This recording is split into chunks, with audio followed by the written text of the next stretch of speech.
Witam Was, moi drodzy, w czytaniu na luty. Zaczynamy tradycyjnie od tego, co jest ważne dla nas wszystkich, co jest w czytaniu ogólnym i widzę, że karty same już pchają się do rozkładu, pchają się na stół. Coś chce zostać, moi drodzy, odkryte i pokazane. I to pokazane z bliska. Ale nie chodzi o to, że wszystkie elementy będą ważne, będą poszczególne wycinki z danych sytuacji istotne. Niekoniecznie cała sytuacja, choć całej sytuacji możemy być świadomi. Ale najważniejsze elementy z danych sytuacji trzeba będzie wyciągnąć w lutym. I co to będzie, moi drodzy? To będą te sprawy, w których nie zawsze chcemy wszystko pokazać. Te sprawy, w których decydujemy się schować część swojej twarzy, tak jak tutaj, moi drodzy, ktoś zdejmuje maskę, ale zdejmuje ją tylko częściowo. Nie chce pokazać całego samego siebie.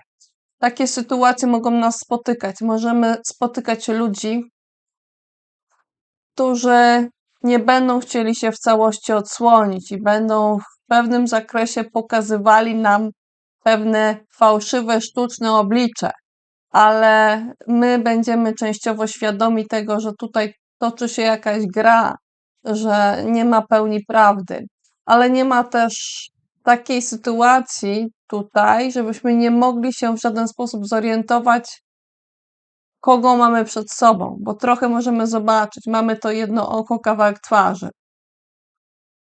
Nie jest ważne, co ten ktoś ze sobą niesie, co ci ludzie ze sobą niosą. Nie chodzi o to, że wykradają coś z jakiegoś obozu, jak w innej 7 mieczy. W lutym ważne będą same oblicza. Kto nie chce pokazać całej twarzy w lutym, to się będzie powtarzać i to będzie wyskakiwać jakby samo i to samo chce zostać odsłonięte. Jakby samo chciało się ujawnić, samo chciało pokazać, tutaj możecie zobaczyć, tu możecie zobaczyć, że wszystkiego nie widać, ale coś już widać. Z czym, moi drodzy, jest to związane? Jest to związane z koncentracją na wartości, która jest trzymana przez osoby, które można postrzegać jako młode i są to osoby albo młode fizycznie, w sensie takiej typowej metryczki, jakkolwiek byśmy postrzegali młodość, ile to jest lat, to jest troszeczkę względne, to zależy od perspektywy i ta perspektywa również będzie ważna. Ta perspektywa może być w pewnym sensie zawężona również. To będzie wąska perspektywa, moi drodzy. To może być ktoś młody właśnie w sensie metryczki, ale również młody duchem, ale także młody w podejściu do jakiejś konkretnej sprawy. Ktoś zachowuje się tak, jakby dano mu, o proszę tutaj, na przykład taką mandarynkę, którą pierwszy raz ma w życiu. On tak naprawdę nie do końca wie, co ma z tym zrobić, ale uważa, że to może być coś fajnego, coś słodkiego, coś odświeżającego, coś wartościowego. Częściowo jakby twarz sobie też tym zasłania, ale jakby na dalszym etapie tu nie chodzi o to, żeby zasłaniać sobie twarz, tylko chodzi o to, żeby coś pokazać. Czyli mamy pewnego rodzaju progres w lutym. A zwracam uwagę, moi drodzy, że w lutym zaczynamy od koniunkcji Wenus z Neptunem w końcówce ryb. No, tutaj maski można nakładać. Tu można nakładać makijaż na przykład. To również może być taki makijaż, w którym spodziewamy się pewnej iluzji, ale jednak coś widzimy. Widzimy, że oko jest niebieskie na przykład.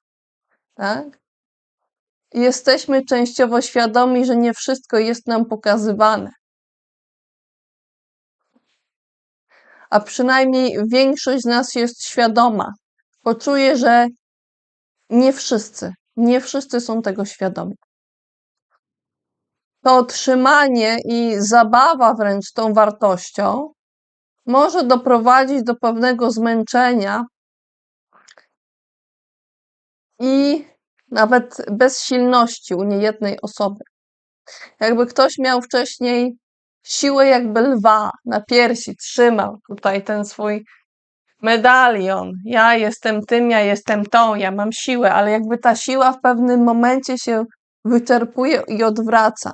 Czasem może się zdarzyć również to, że ta siła jakby się wykręci i będzie cię chciała wyrwać z ramy, jakby była związana gorsetem i ktoś nagle chce ten gorset rozwiązać, rozpleść i jakby wybuchnąć tą siłą i nie chce już trzymać ograniczeń, które zostały narzucone. Takie możliwości są w lutym. Będzie to związane z postacią karty, z postacią, widzicie,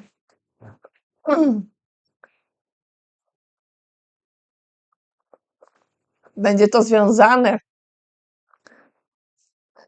z osobą odwróconej królowej buław. Ta kobieta, zwróćcie uwagę na ilustracji, ma zasłoniętą twarz. Może ona nie jest w stanie wszystkiego powiedzieć tak elokwentnie, jakby chciała. Może gdzieś popełnia jakieś błędy, pomyłki. Może ktoś mówi wręcz za nią, albo trochę nawet miauczy. Jakby to była kobieta, która preferuje swojego kota zamiast kogokolwiek innego. I to może być tak, że ta kobieta jakby wraca do tej preferencji, tak już było. Albo coś tu się troszeczkę wykręca w tej relacji, jakby ten kot był ważniejszy od królowej. A to królowa buław powinna być tą, która opiekuje się działaniem i która jest w stanie wykrzesać energię z siebie do działania. Moi drodzy, to widać z wierzchu, to wyskakuje, to chce być odsłonięte jako pierwsze. Ale mamy coś jeszcze u podstaw. Jeszcze będą emocje, moi drodzy, za chwilę. Emocje, karty emocji. Ale jeszcze, najpierw, podstawa. As. O proszę, to nie jest as. Może się wam wydawać, że macie jakiegoś asa w rękawie. Ale powiem wam, że to nie jest tylko as, to jest nawet coś więcej.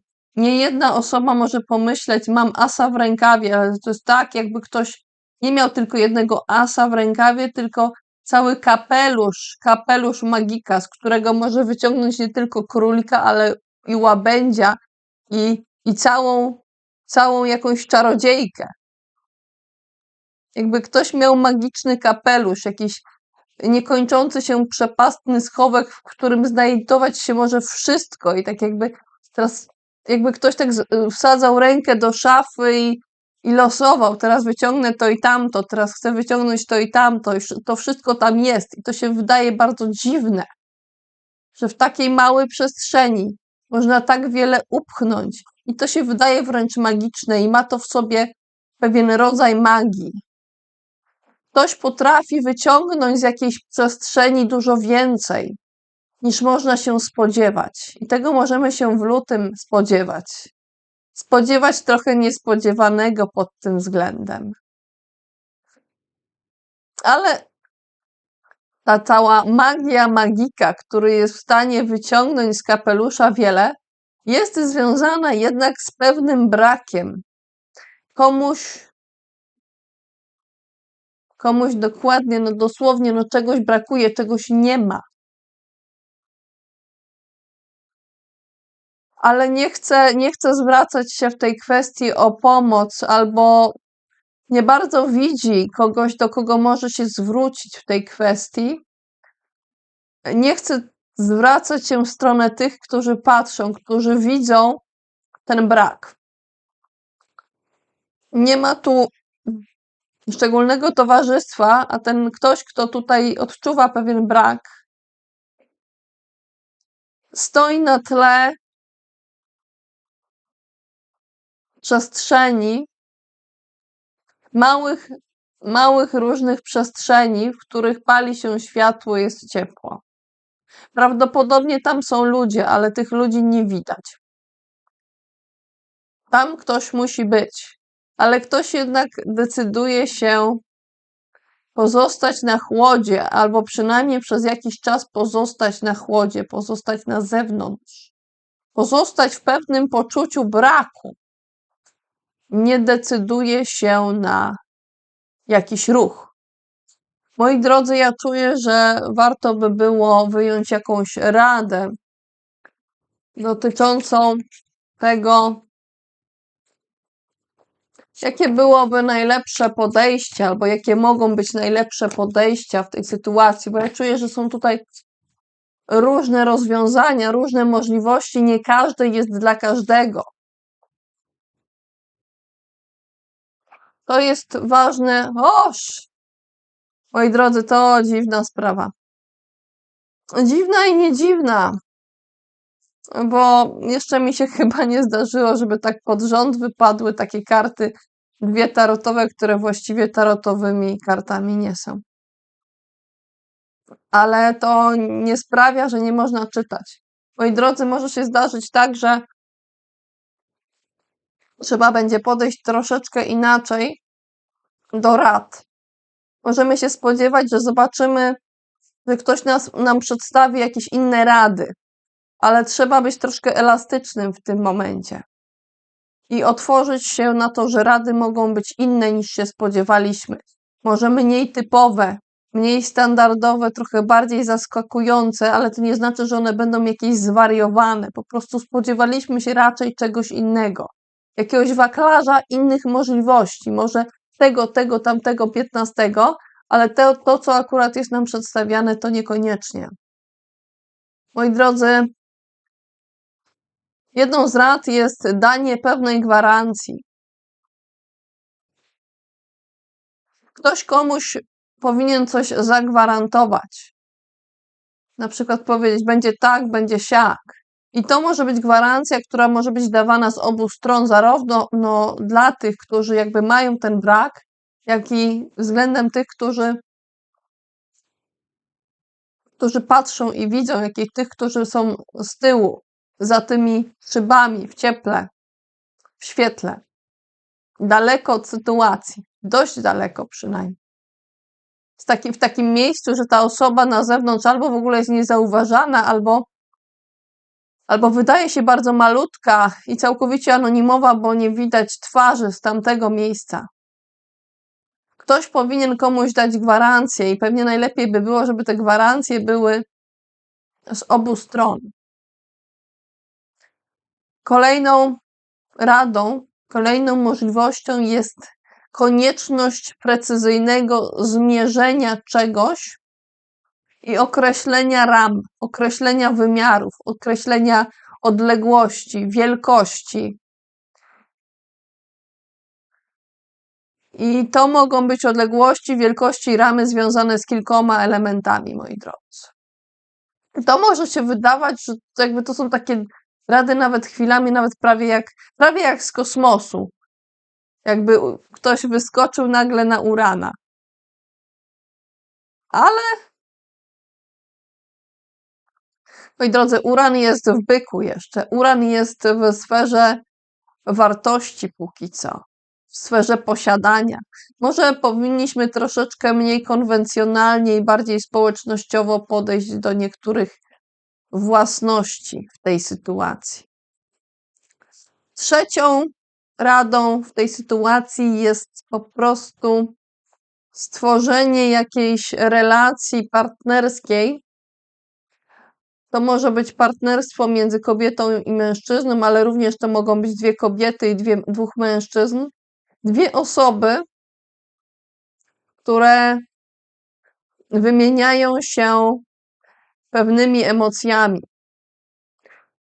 I ja sądzę, że to niekoniecznie musi być jakaś taka relacja miłosna, ale tu powinny być uczucia. Także tego typu tworzenie pozytywnej relacji, w której jesteśmy na tym samym poziomie, może wesprzeć może pomóc w tej sytuacji, w tej piątce. Moi drodzy, jakich emocji możemy się spodziewać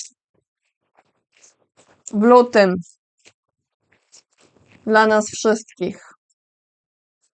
Mhm.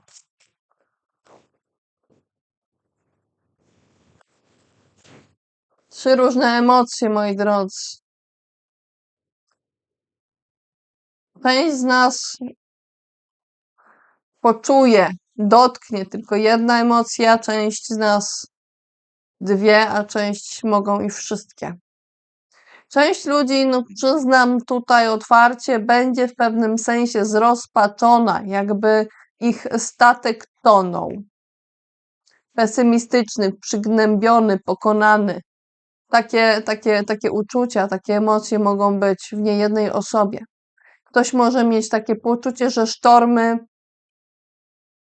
są wszędzie. Nie ma gdzie uciec za bardzo, chociaż można może uciec na swojej szalupie, ale to nie zmienia faktu, że ten statek był dla kogoś wszystkim. I ten statek teraz tonie bezpowrotnie i to poczucie zrozpaczenia może być. Ale jest tu bardzo dobra emocja, którą zakończę, bardzo taka, znaczy nie chcę mówić o dobrych i o złych emocjach, one po prostu są. Po prostu są, ale zwykle lubimy słuchać o takich przyjemniejszych. Tak to jest. Więc zakończę tym najprzyjemniejszym, ale całkiem niezła może być też emocja związana z tym oto zwiędłym kwiatuszkiem, moi drodzy. Coś jakby zwiędło, coś jakby padło, coś jakby umarło, no bo nawet dosłownie tak było. I można w związku z tym wrócić do pewnego zasmucenia. Ktoś może znów być trochę nieszczęśliwy, pozbawiony radości, zrezygnowany.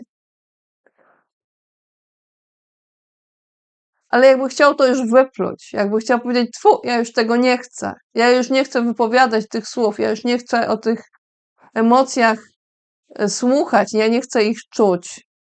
Ja chcę wyjść z tego smutku. I jest spora szansa, że wiele osób jakby na chwilę wróci do tego smutku, ale tylko po to, żeby się bardziej z tego właśnie wyjść, żeby zostawić to za sobą. Ale chwila powrotu będzie potrzebna. Moi drodzy, i pewność siebie. Będą tacy w lutym, którzy będą tak pewni siebie, jakby skakali z najwyższej trampoliny. I tak skakali, że mieli poczucie, że w pewnym sensie lecą. Lecą, jakby dostali skrzydeł, ale jakby tych skrzydeł tutaj nie widać. Te skrzydła są wręcz niepotrzebne. Tu jest odwaga, tu jest śmiałość, tu jest asertywność. To poczucie pewności siebie, ale także pewności swoich umiejętności będzie odczuwane przez niejedną z osób w lutym. Tu jest ktoś w trakcie, w takim miejscu, w którym jest w połowie drogi w pewnym sensie. Już skoczył, już ruszył i teraz jest w powietrzu. I w zależności od tego, jak bardzo będzie czujny, jak bardzo będzie pewny siebie, tak może zakończyć ten skok. Może robić w powietrzu takie salta, fikołki, wymachiwać rękami. Może. Ale pamiętajmy, ważne jest to też, jak wyląduje. I ktoś jest pewny, że wyląduje dobrze. Że ten skok zakończy się dobrze, zakończy się tak płynnie i będzie można wypłynąć i potem mogą być oklaski, moi drodzy. Nawet jeżeli w tym momencie nikogo nie ma wokół.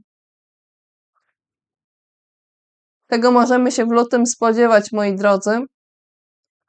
A teraz przejdę do omawiania poszczególnych faz, poszczególnych znaków zodiaku słonecznych, księżycowych i ascendentalnych.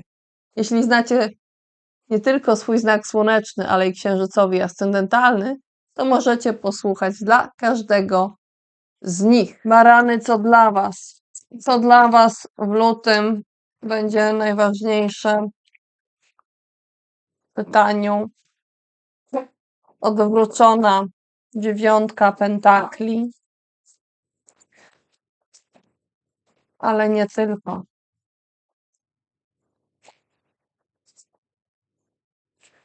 Będzie dłuższa chwila na to, żeby skoncentrować się na utrudnieniach związanych ze sprawami materialnymi. Ale to nie są takie byle jakie sprawy materialne. To chodzi o Waszą niezależność. I ta niezależność finansowa, materialna jest związana z tym, że nie wszystko było widoczne i odsłonięte. Nie każdy chciał się pokazać, nie chciał pokazać całej swojej twarzy. Ale teraz jakby maska opada. I to, co było ukryte w wizerunku, wychodzi na wierzch. Na początku możecie jeszcze nie widzieć wszystkiego, ale z czasem zobaczycie więcej.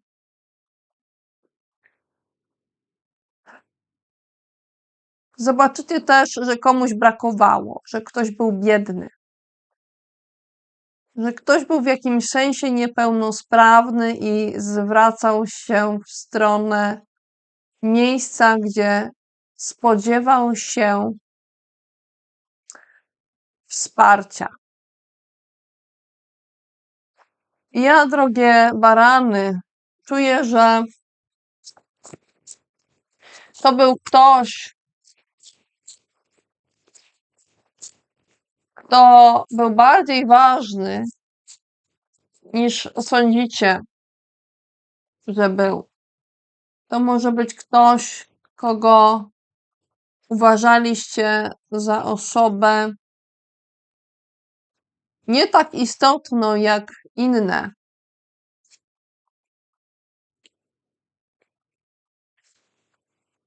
Ale okazuje się, że w tej całej swojej nieistotności ten ktoś okazuje się być bardziej ważny i istotny niż przypuszczaliście.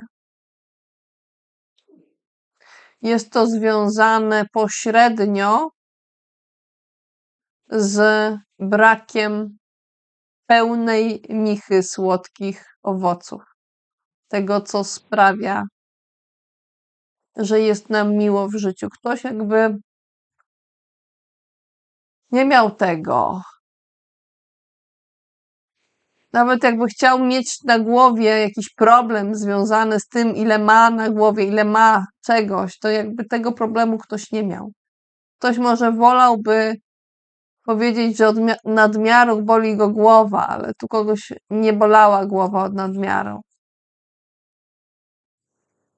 Moi drodzy, w lutym możecie się spodziewać zestresowania, napięcia, poczucia, że jesteście pod presją, że jesteście jak taki buchający czajnik, który prawie wybucha, jakby wszędzie wam z nosa buchało, z uszu buchało, jakby wasze mięśnie się napinały. I moglibyście już myśleć, ja już mam dość, ja już zaraz wybuchnę. Ale nie wybuchniecie tak ostatecznie, bo ta konstrukcja nie jest w stanie tak po prostu wybuchnąć od tego ciśnienia. Aczkolwiek możecie mieć poczucie, że jest duże ciśnienie. Możecie wrócić do pewnego sfrustrowania, które już znaliście. Możecie znów pomyśleć, że ktoś jest w pułapce. Może macie poczucie, że wy jesteście w pułapce.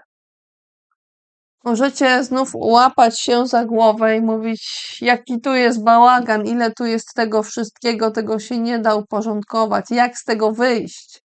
Jestem taki silny, a jestem jak w klatce.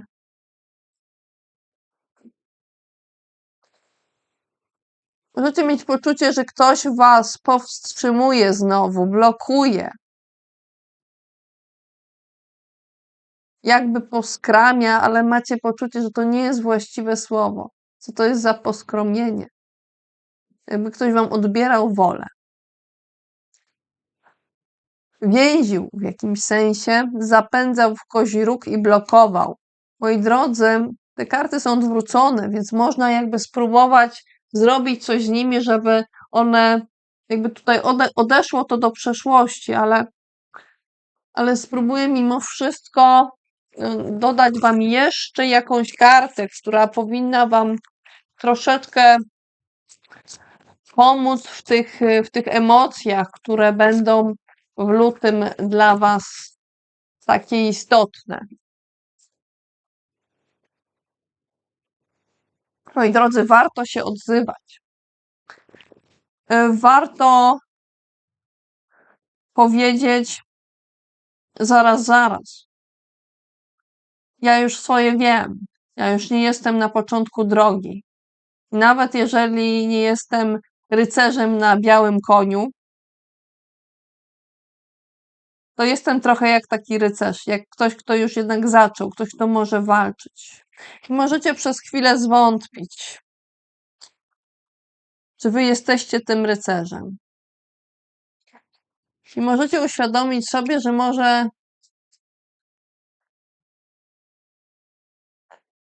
jesteście trochę wcześniej niż wam się wydawało. Trochę na wcześniejszym etapie. Ale jesteście jakby na drodze do bycia rycerzem. I nie ma w tym nic złego, że jesteście na wcześniejszym etapie niż sądziliście, że jesteście.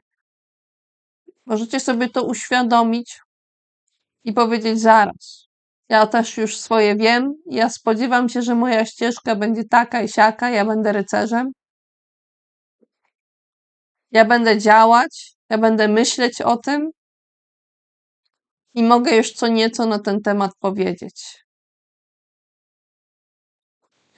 Czyli jeśli ktoś was będzie pytał, albo będziecie myśleć, czy coś powiedzieć, czy nie, możecie powiedzieć. Możecie coś powiedzieć w momencie, kiedy będą te emocje.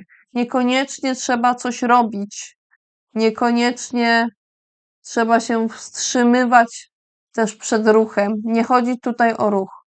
Nie chodzi też o to, co macie w rękach, co posiadacie. Nie chodzi o to w tych emocjach. No, te sprawy związane z posiadaniem gdzieś tutaj wychodzą. I nie chodzi o uczuciowość, nie chodzi o to, by wzbudzać w kimś jakieś emocje, czy skupiać się na emocjach. Coś tutaj po prostu można powiedzieć, coś prostego, co będzie zrozumiałe nawet dla niedoświadczonych. Byki drogie, możecie mieć poczucie, że chciałybyście mieć większy wybór, skorzystać z innych waszych zasobów, ale zdecydujecie się wybrać z tego, co macie pod ręką, co możecie złapać, do czego nie musicie wstawać, po co możecie po prostu sięgnąć i już macie. Czym to będzie umotywowane, moi drodzy? Będzie chodziło o to, żeby szybko złapać nową myśl, żeby ją chwycić, żeby nie umknęła, żeby nowy pomysł przyszedł, żeby ten pomysł przekazać. A będą te pomysły związane z relacjami uczuciowymi i z tym, co było kiedyś robione. Moi drodzy, wychodzimy z tego tak naprawdę, że Ktoś musiał przystanąć, ktoś musiał się zatrzymać. I może zatrzymuje się ponownie na dłuższą chwilę. Jest to ktoś, kto stoczył niejedną walkę, niejedną bitwę i ślady po tych walkach są dostrzegalne. Zwróćcie uwagę, że ta kobieta na karcie ma na bluzce jakby takie blizny, jakby coś było poprzecinane. Może ktoś ma porwane ubranie, które zostało pocerowane.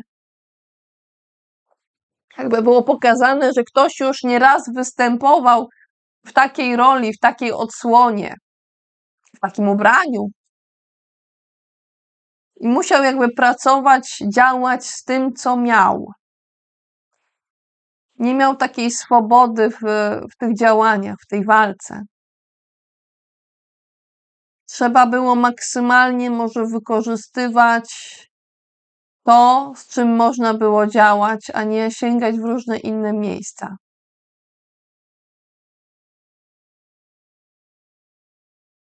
I znowu ktoś może na chwilę przystaje, ale może po to, żeby nie może, tylko na pewno. Możecie mieć wątpliwość, ale ja wam mówię na pewno po to, żeby znowu ruszyć. Żeby ruszyć do czego? Ruszyć do 10 buław, moi drodzy. 9 buław to jest karta, która mówi o zatrzymaniu po różnych walkach, po różnych działaniach. To jest ten moment, w którym musimy powiedzieć stop. Muszę się zatrzymać, bo inaczej nie wlezę na tą najwyższą górę. Nie dojdę do mojego celu. Nie uda mi się. Mogą się zdarzyć również tacy, którzy będą próbowali odmówić sobie czy innym możliwości zatrzymania się.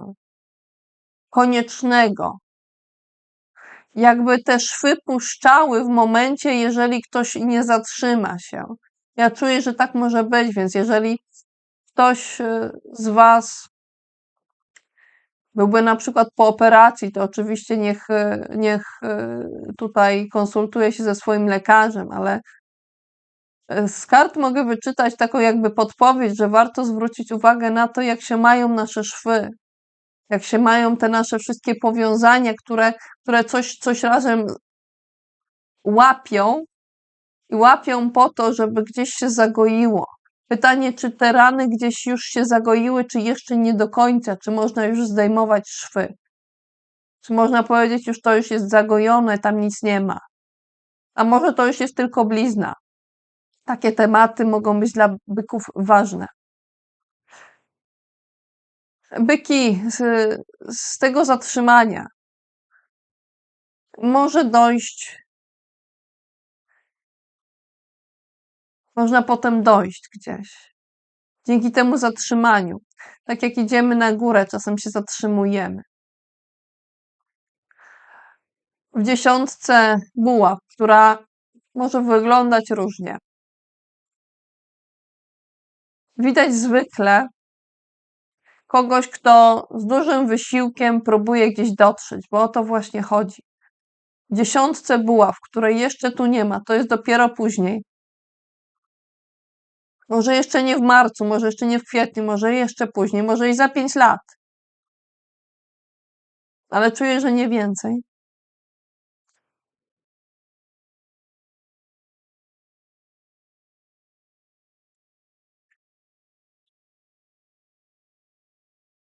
Trzeba się zatrzymać. Może trzeba nawet zamilknąć na chwilę, nawet w połowie zdania, nawet w połowie wywodu. Bo dzięki temu będzie można gdzieś dojść, gdzieś dalej, gdzieś wyżej, przyjąć na siebie maks obciążenia. Jak w 10 buław. Ta osoba z 9 buław spogląda i nie spogląda na innych ludzi, którzy działali w grupie, którzy może bawili się wspólnie. I z tej zabawy, z tych kontaktów międzyludzkich z tego łączenia się w takim czy innym kole, czy w różnych kołach, w różnych grupach,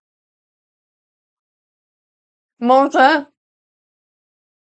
z tego wyjść jakaś nowa myśl, nowy pomysł. I tego możecie się, byki, spodziewać w lutym. Jeszcze zobaczmy, jakie będą dla Was dominujące emocje. Jakby ktoś był w połowie w nadziei, a w połowie nie. Jakby chwilami miał poczucie, że coś z tego wyrośnie, a czasem, że jednak nie wyrośnie. Takie uczucia mogą być w Was w lutym. Jest tutaj taka sytuacja, w której nawraca i odpływa i przypływa i przychodzi do Was niepewność. Jakbyście czasem byli przekonani, że już wybraliście dobrą drogę, a potem stwierdzali, może jednak nie. I tak to może troszkę się kotłować w Was, chociaż kotłować to jest za mocne słowo w tym momencie. Jeżeli będziecie sądzili, że coś się tutaj kotłuje, to nie, to jest po prostu niepewność i pewność czasem, albo powrót do jakiejś niepewności, takie trochę wahanie. Rada dla Was w związku z tymi emocjami. Możecie zwrócić się do kogoś, kogo uważacie za autorytet duchowy czy religijny. To może być jakiś profesor, ktoś, kto jest uznany przynajmniej przez jakąś grupę, przez jakieś środowisko i ma osoby blisko siebie, które traktują tę osobę jak autorytet. I może są w stanie nawet tę osobę w jakimś sensie ukoronować, posadzić ją na tronie i ta osoba jest jakby świadoma swojej roli i nie odwraca się od tych, którzy wyciągają do tej osoby ręce, które te osoby wręcz jakby proszą o coś, oddają jakiś hołd, prawie zobaczcie, tutaj osoby są wręcz na klęczkach. Tutaj ktoś się poddaje mocy jakiegoś autorytetu. Można szukać dobrego autorytetu. Może to być również autorytet, który nie musi to być koniecznie osoba, która cały czas żyje.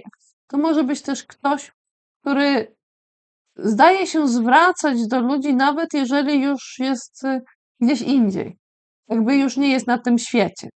Ale na przykład pozostał film czy książka i w tej styczności mamy poczucie, czy macie poczucie, ma się poczucie, że ktoś się do nas zwraca, albo można się do kogoś zwrócić i uzyskać jakąś radę, jakieś wsparcie. To jest dla Was rada, ale jakbyście chcieli jakąś inną możliwość, to możecie jeszcze spróbować poszukać takiego zadowolenia, czy nawet poczucia szczęścia w obfitości emocjonalnej, albo i nie. Bo może się Wam wydawać, że na początku chodzi o obfitość emocjonalną, o to, co macie tu i teraz, ale tak naprawdę nie o to chodzi. Znaczy trochę o to chodzi jakby, ale głównie chodzi o to,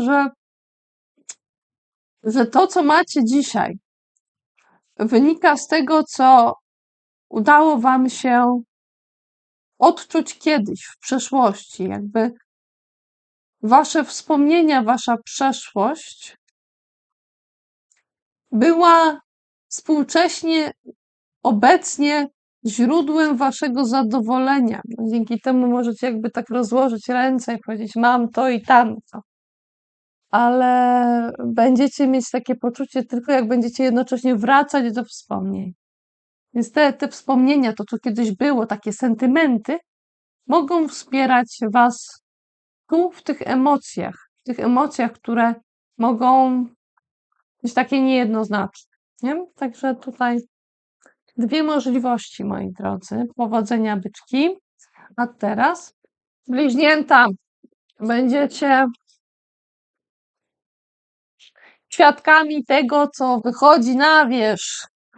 Albo ktoś inny będzie świadkiem, będzie widział, że wam coś wychodzi na wierzch, że wam coś wyskakuje, że ktoś coś puszcza. Może ktoś był bardzo taki sprytny. O, widzę, że macie tę samą kartę co barany w styczniu. Może zwróćcie uwagę na to, co u baranów. Jaka nowa myśl u baranów się pojawiła, bo u was pojawia się nowa myśl w wyniku tego, co wyszło, a było ukrywane. Ktoś tu był bardzo sprytny, zakrywał się, ukwiecał,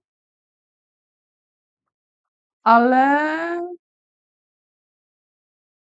sprawa się, nie powiem, że się rypła. Aczkolwiek coś jakby się rypło, jakby ktoś trzymał kilka takich jajeczek i coś jakby się stłukło, jakby część została utracona. Coś, co było jakby ukrywane, mocno trzymane, gdzieś jakby pękło. Coś pękło. Ale nie wszystko.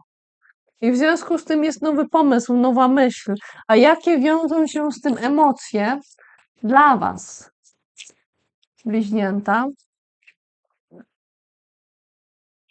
Pewien powrót do poirytowania, a dla ważnych osób z waszego otoczenia pewna utrata wolności.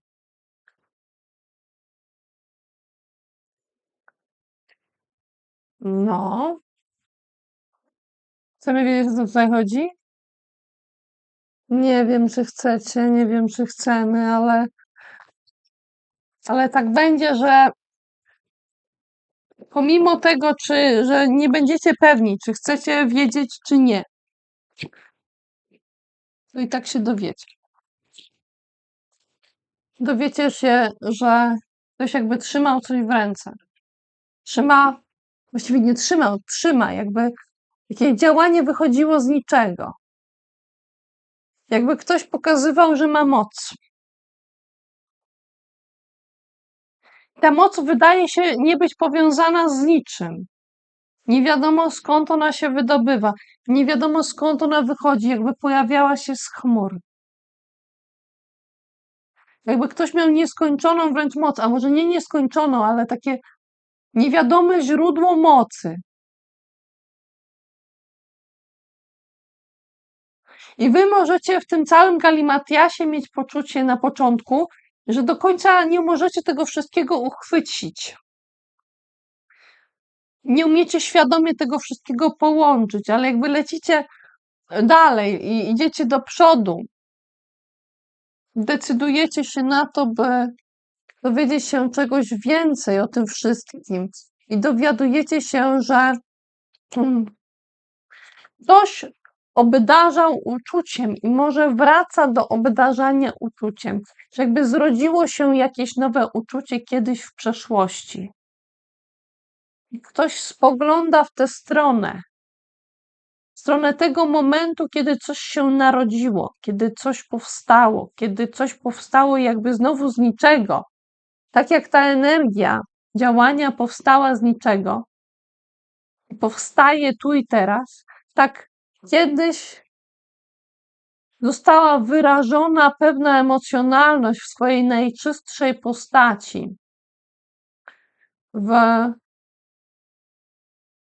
w najlżejszej i najłagodniejszej postaci takiej jak całe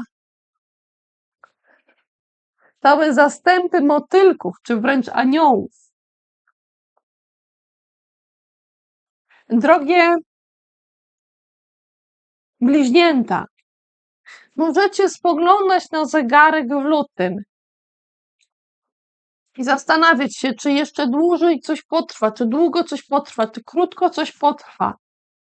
I będziecie mieli wrażenie, że wszystko to na siebie nachodzi i kumuluje się jak w jakiejś takiej czarnej dziurze prawie. I jedyne, co zostaje na wierzchu, to ten obraz, że kiedyś coś się zaczęło. Musicie przyznać, że jest to piękny obraz. Delikatny. A z kielichów różnie wygląda. Ja wam jeszcze to porównam. Porównam wam, moi drodzy. Nie chodzi w waszym życiu tutaj teraz jakiś dylemat. To jeszcze do mnie tu przychodzi. Nie chodzi o żaden dylemat.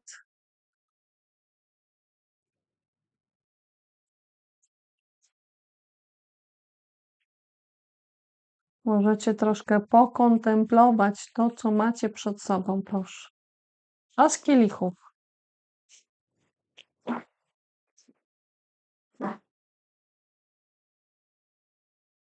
I tu, i tu. Ale o ile ten obraz jest dużo bardziej barwny, moi drodzy, tu jest sprawa prosta. I o to tu też chodzi, że to nie jest takie proste. To jakby było wiele kolorów, wiele barw, sporo delikatności. I niekoniecznie chodzi o to, że ktoś komuś błogosławił, że był jakiś anioł, że była jakaś komunia. Zobaczcie, widzicie? Na tej ilustracji. Nie o to chodzi tutaj. Nie. Chodzi o to, że ten obraz był delikatny i barwny i ktoś decydował się. Te wszystkie motylki. Czasem mówimy, że mamy motyle w brzuchu. Te wszystkie motyle wyrzucić, jakby wypuścić na świat. Raki drogie, możecie mieć poczucie, że trochę was jakby bolą plecy. Jakbyście sobie tak poukładali w życiu, że nie bardzo macie na czym się oprzeć. Chociaż tak naprawdę, gdybyście chcieli, to dałoby radę coś z tym zrobić. Dałoby się radę, nie? Samemu byście dali radę w razie czego. I to nie jest taki problem teraz. Tak naprawdę nie jest to jakiś problem, że was coś gdzieś. Po prostu może musicie się trochę bardziej poruszać. Może nie chcecie się na czymś opierać. Może chcecie właśnie z takiej pozycji działać, w jakiej jesteście, z tego miejsca. Może ktoś was nawet powie, nie potrzebuje tego podparcia. Ono nie jest konieczne. Niejeden rak zdecyduje się wejść na nową ścieżkę w lutym. Ale warto, żeby na tej ścieżce być ostrożnym, bo mogą tu czyhać pewne zagrożenia, których możecie być na początku nieświadomi. Ewentualnie może być blisko was ktoś taki, kto właśnie na taką nową ścieżkę wchodzi i nie jest świadomy tego, że gdzieś tam może czekać jakiś krokodyl, może czekać jakieś zagrożenie, które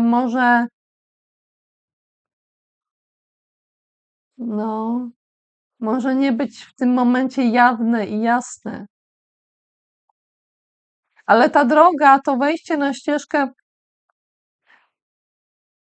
może być bardzo radosne, bardzo delikatne, takie kolorowe. Jakby młoda dziewczyna po prostu szła na spacer. To nie jest tak jak w zwykłej talii White'a, którą tutaj zaraz wam coś przytoczę. O, już jest, proszę. To nie jest tak jak tutaj. To nie jest.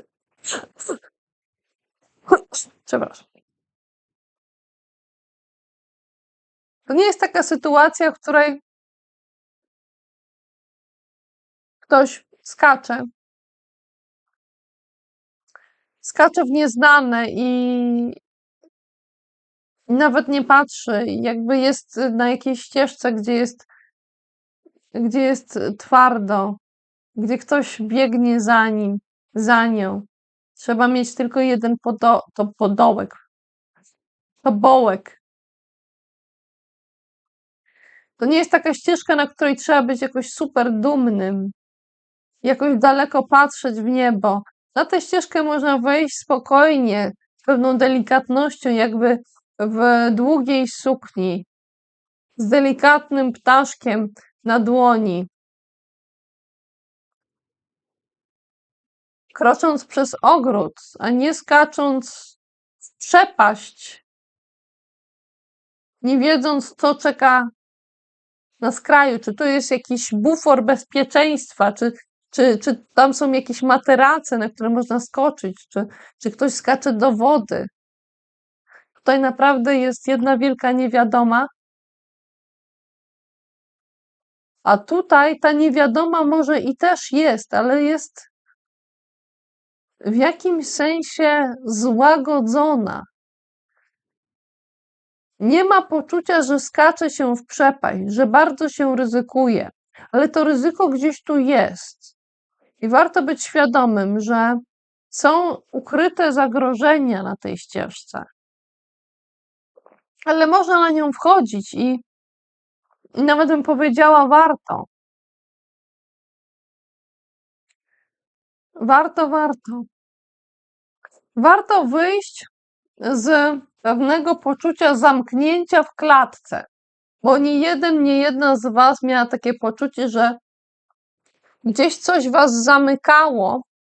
To mogły być lęki, które gdzieś was blokowały, nie pozwalały wam rozwinąć skrzydeł.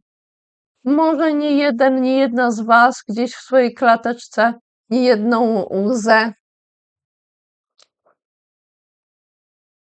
wypuściła ze swoich oczu. Taki mój przyjaciel mówi, raki to są płaki. Może czuliście się, jakby was ktoś zamknął bez niczego. Gdzieś w zamknięciu siedzieliście i niby mogliście wyjść, ale tak jakby nie do końca, jakby coś was blokowało.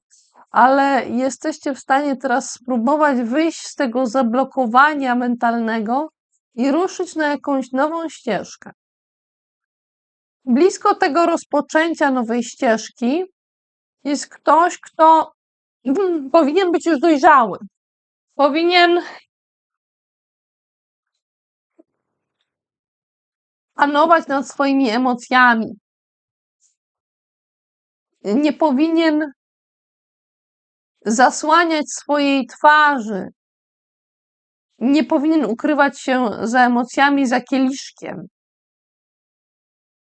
To może być ktoś, kto w jakimś sensie trochę ucieka od odpowiedzialności emocjonalnej. Częściowo się chowa też za tymi emocjami. Te emocje gdzieś tutaj buzują w środku króla kielichów w pozycji odwróconej. Tutaj trzeba uważać, żeby ktoś nie popłynął. Zwróćcie uwagę, że tu są takie małe rybki na koronie. Można na początku nie zauważyć, że jest możliwość, że ktoś jakby gdzieś tam popłynie i popłynie za daleko, jak to mówimy. Gdzieś trochę oderwie się od rzeczywistości. Bo król kielichów jak najbardziej może swoimi emocjami władać i zarządzać, ale tu gdzieś jakby mu to wypada z rąk,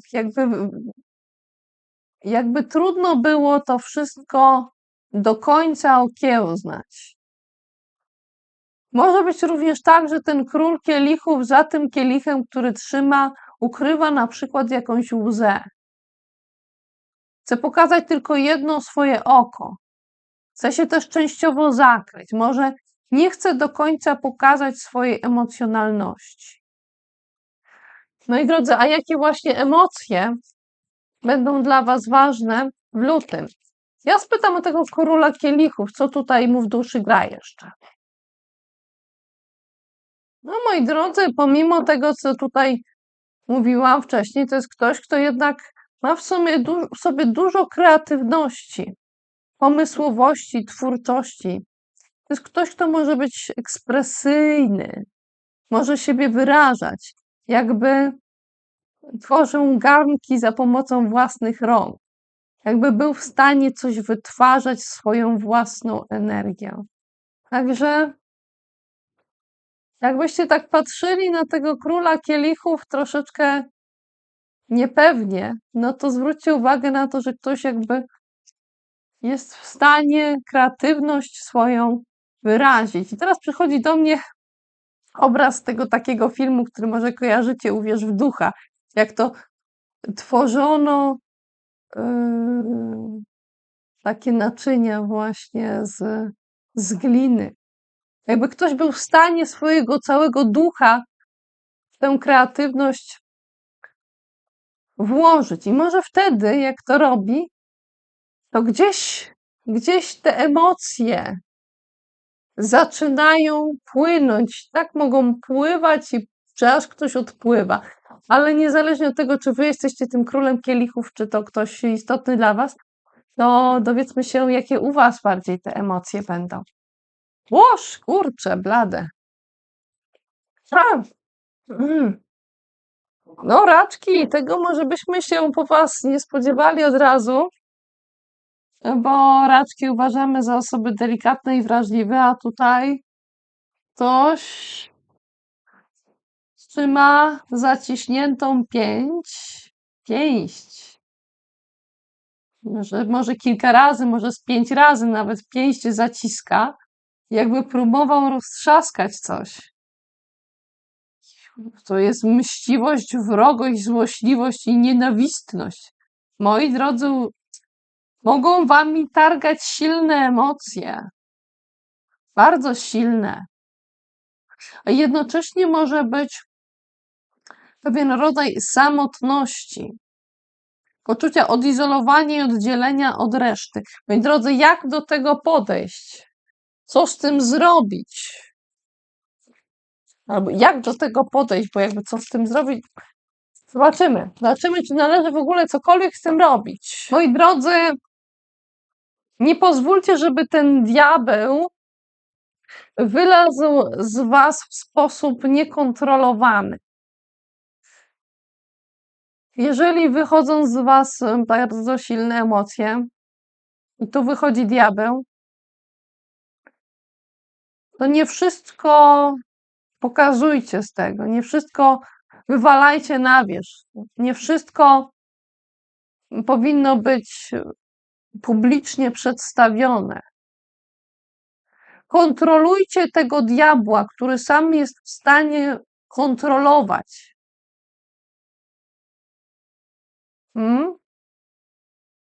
No, moi drodzy, ciekawe. No, nawet taki dreszczyk przechodzi człowieka.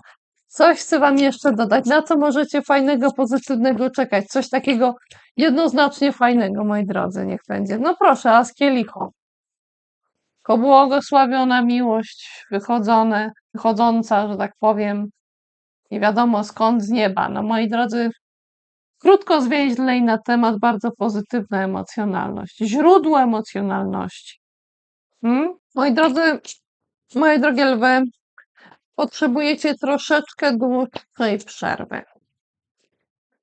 Troszeczkę dłuższej przerwy może niż potrzebują jej inni w tym samym czasie.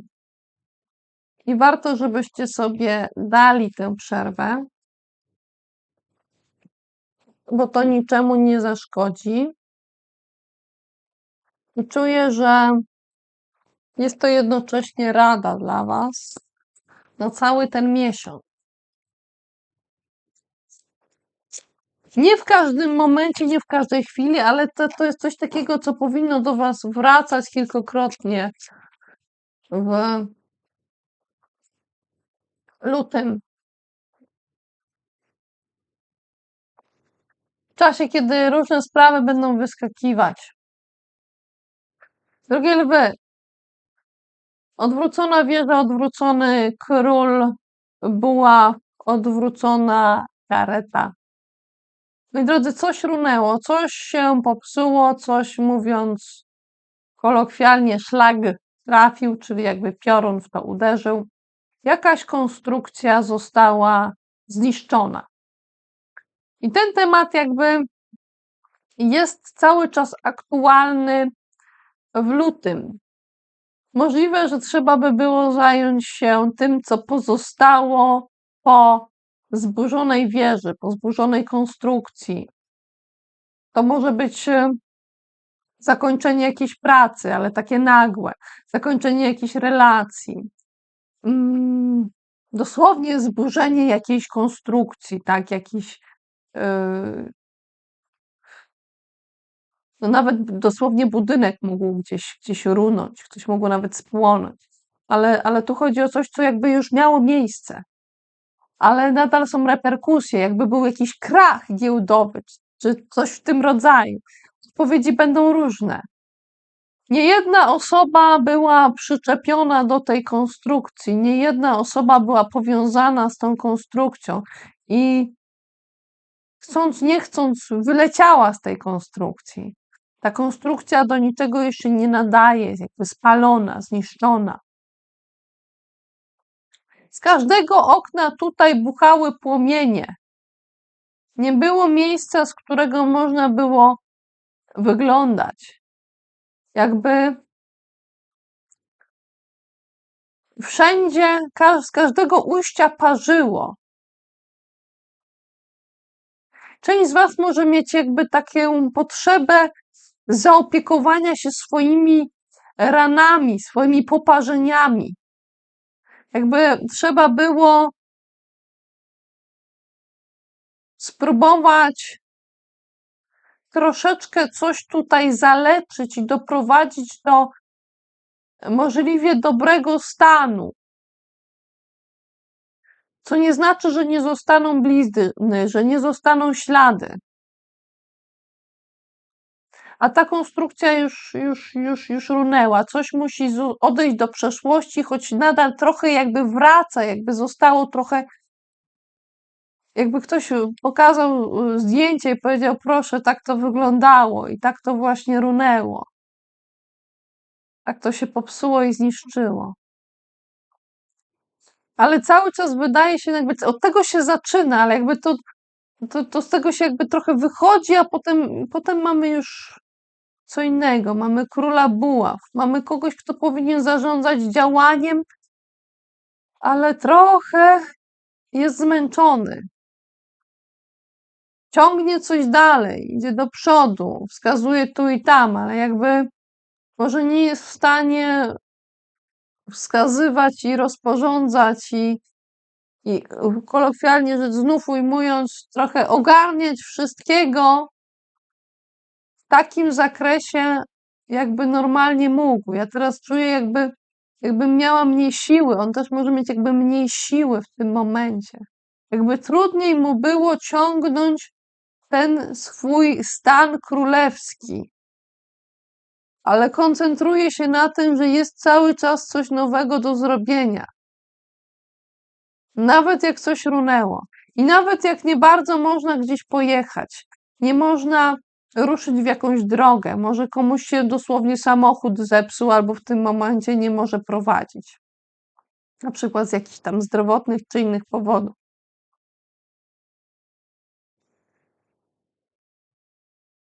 I lepiej może zastanowić się, gdzie kto jedzie i czy jedzie, czy nie jedzie, bo jakby ta kareta, ten rydwan może się również zrealizować tak, że jak ktoś zdecyduje się pojechać zbyt szybko, to może gdzieś skręcić w nie tę ścieżkę, co trzeba. I konsekwencje mogą być różne, więc należałoby uważać. Może należałoby czasem zrezygnować z jakiejś podróży, z jakiegoś ruchu, z jakiegoś przemieszczenia. I nieraz może taka rezygnacja być. I będzie to powiązane z królem buław. Ale są tu dwie sprawy, które gdzieś tyczą się tego, o czym myśli król buław. Moi drodzy, odwrócony paź pentakli i odwrócona dwójka buław. Tu gdzieś jest myślenie o kimś, kto był młody i jakby wraca z powrotem do tematu, do rzeczywistości.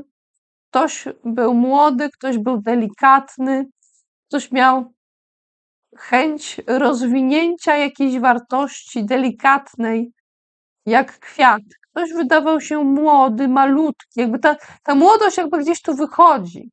Jakiś taki element świeżości.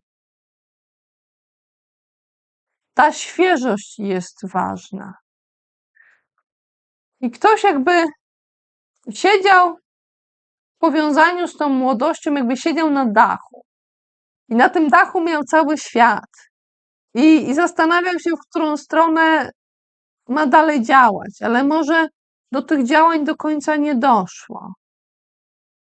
To mogła być ta sama osoba lub ktoś podobny, ktoś, z kim łączy go jakaś natura, jakiś podobny rys, coś podobnego w wizerunku, a może podobne spojrzenie, a może i on, i on, i ona, może ci ludzie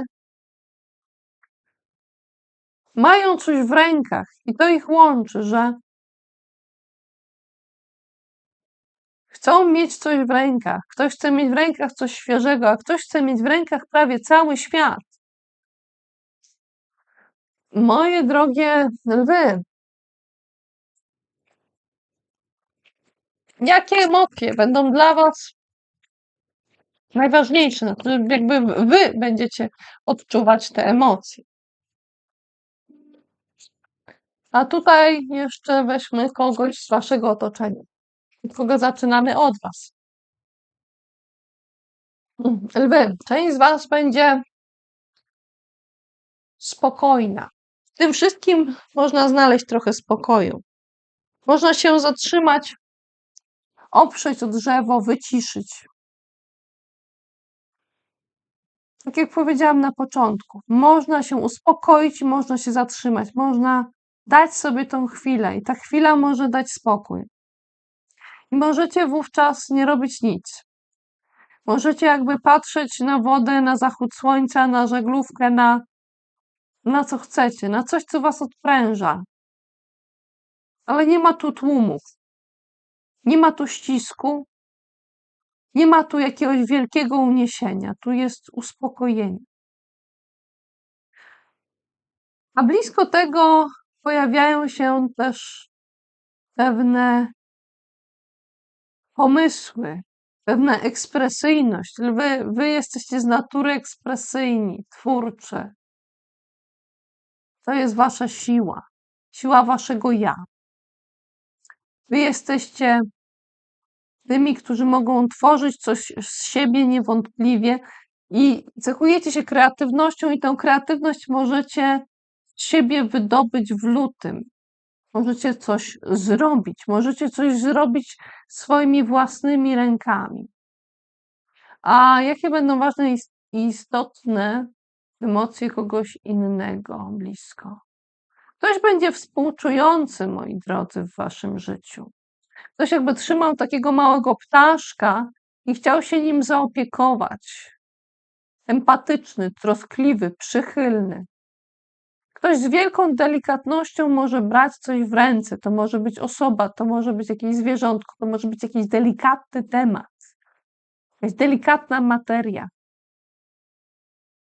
I w tym miejscu uruchamia się współczucie, moi drodzy.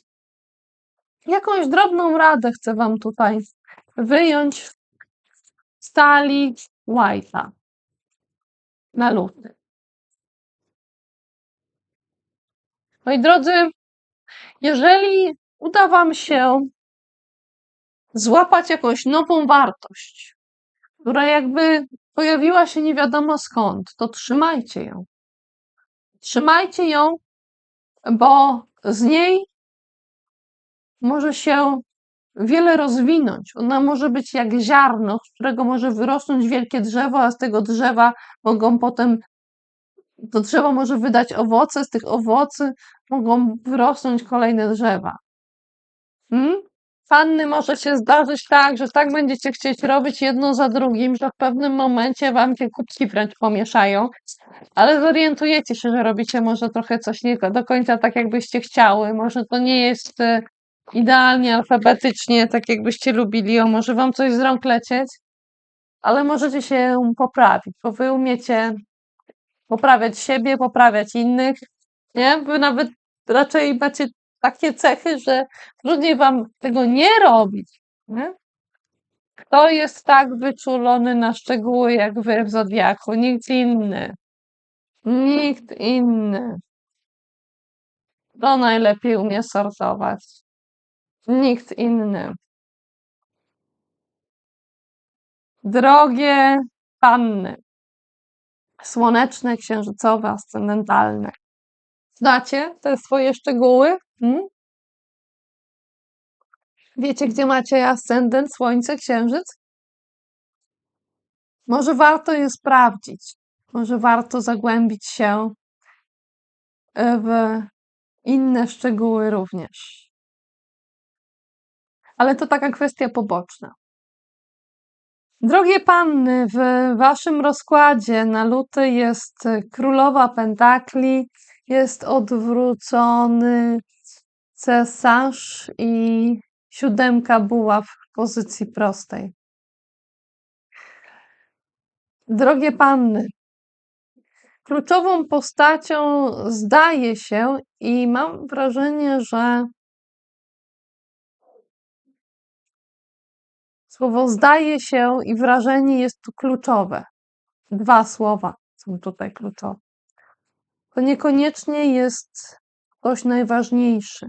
Zdaje się, że najważniejszy jest ktoś, kto był cesarzem, ale teraz tego kogoś właściwie nawet nie widać. Jakby był taki wycinek obrazu, który nawet nie pokazuje twarzy tej osoby, do końca nie wiadomo, kto tu rządził. I już tego kogoś nawet nie można rozpoznać. Jakby na przykład ktoś był, powiedzmy, jakimś szefem jakiejś firmy, ale usunięto stronę internetową, już nie wiadomo, kto tutaj rządził, albo zmieniła się jakaś władza i ktoś już nie jest cesarzem, ktoś był. I nadal coś tutaj jest mówione na temat tej osoby, ale tak naprawdę do końca nie wiadomo, o kim mówimy. Nie bardzo wiemy, jak ten ktoś wyglądał. Ten wycinek wydaje się być niepełny, jakby ktoś wyciął fragment jakiejś treści. Nie było w tym tego, co jest najważniejsze. Jakby ktoś udostępnił niepełną treść, która niewiele nam mówi. I możecie panny mieć takie wrażenie, że ktoś tutaj się do końca może nie postarał, albo może nie umiał inaczej, albo nie miał dostępu do informacji, jakby wszystkiego nie wiadomo o tym cesarzu.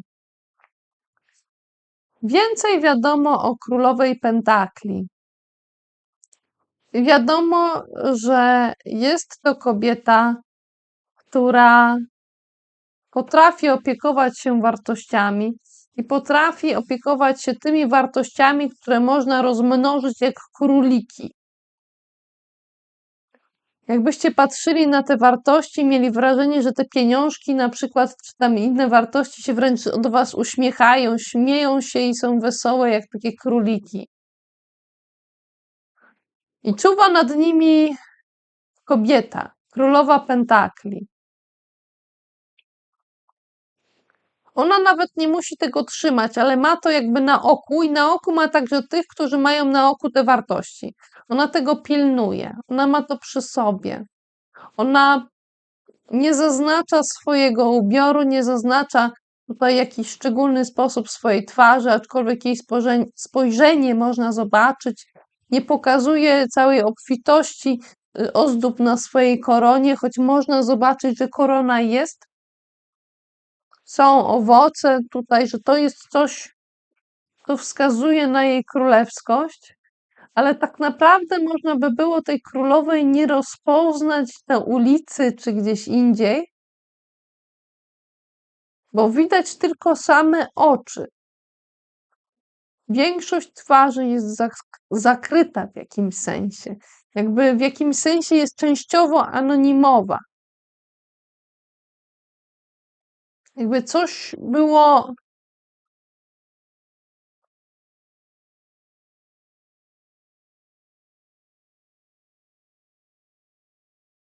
Coś było jakby wymazane. Jakby część słów była też usunięta, czy niewypowiedziana. Jakby ona milczała.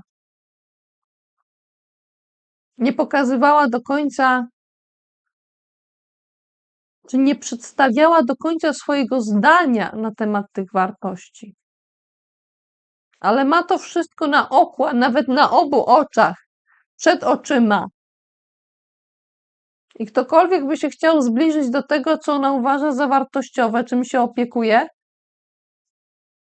no to będzie miał do czynienia ze spojrzeniem królowej pentakli. To niewątpliwie jest taka czujna królowa pentakli. Czuję, że jakby to jest taka bardziej czujna królowa pentakli niż zwykła królowa pentakli. Ja tutaj w innych nagraniach robiłam takie porównanie i może tym razem zrobię to samo.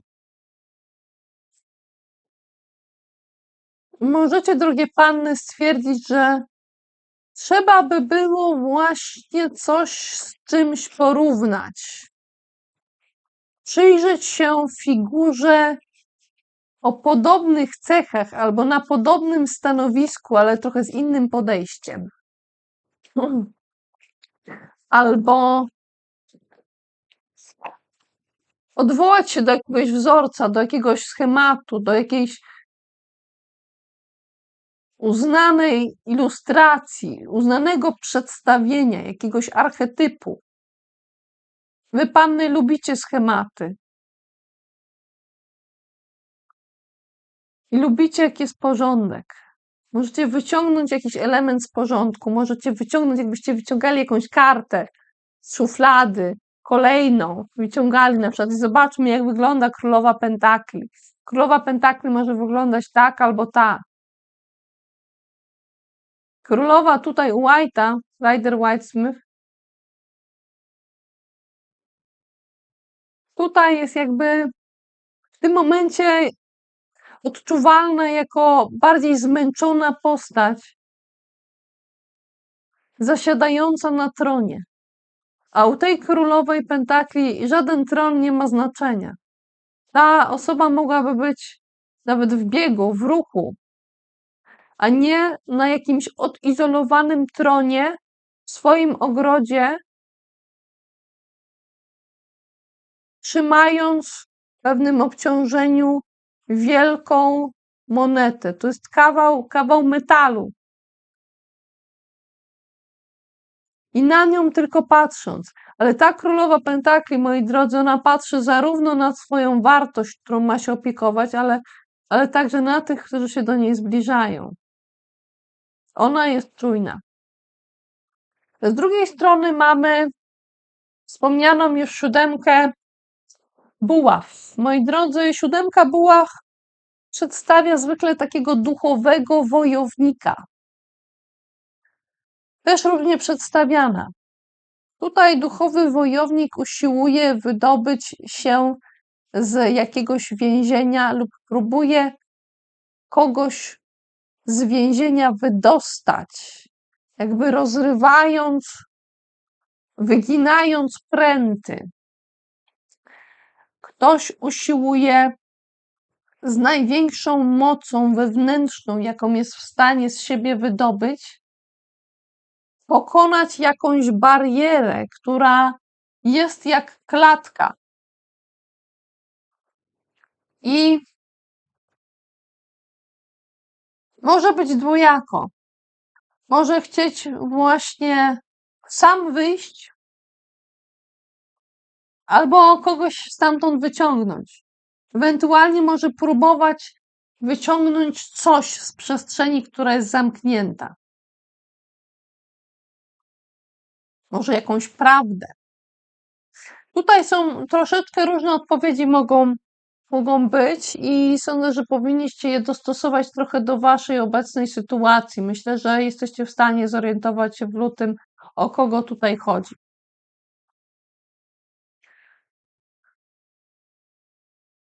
Może się czasem zdarzyć tak, że będą połączone te sytuacje, że będą i takie, i siakie elementy.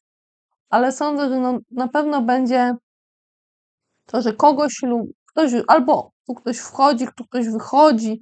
I się czuje, że tu jest jakaś żywa istota. Po prostu. I ten ktoś pokazuje siebie, jakim jest, ze swoimi wszystkimi śladami.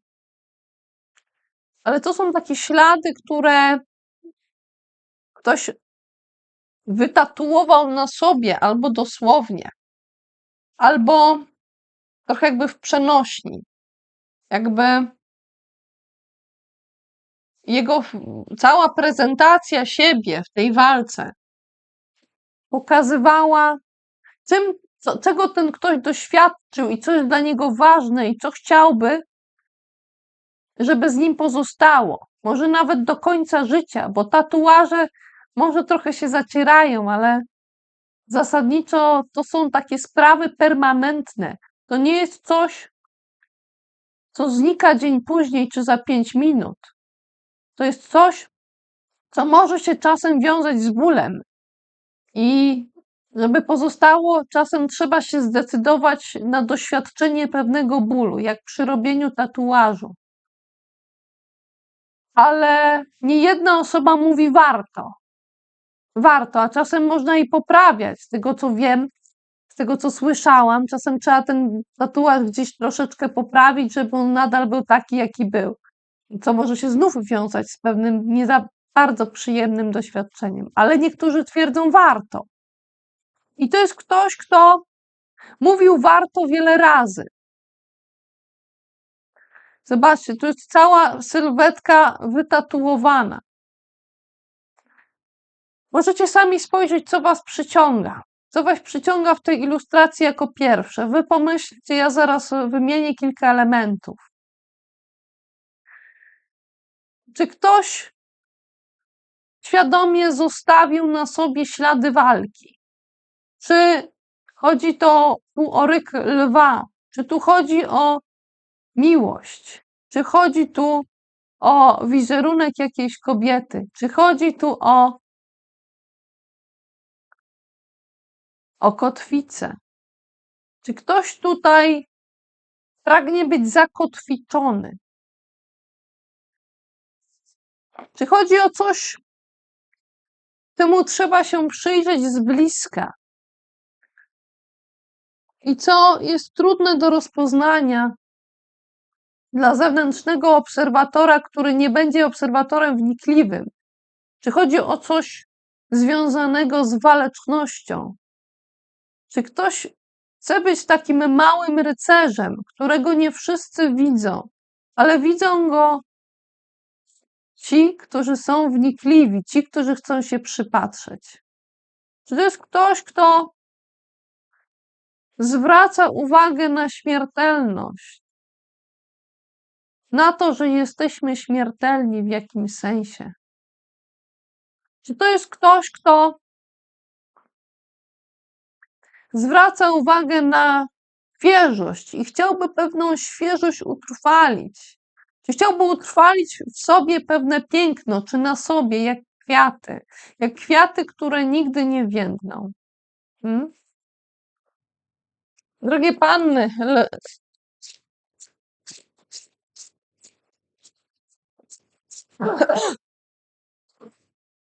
drogie panny, losuję wam emocje, które gdzieś jakby wypadają i uciekają przed wami, albo nie chcą być jakby na początku złapane, ale można je złapać, można je wyciągnąć, można je pokazać. Drogie panny, są tacy pośród was, którzy wracają do pewnej tęsknoty. Może oglądają stare zdjęcia, może przypominają sobie to, co było.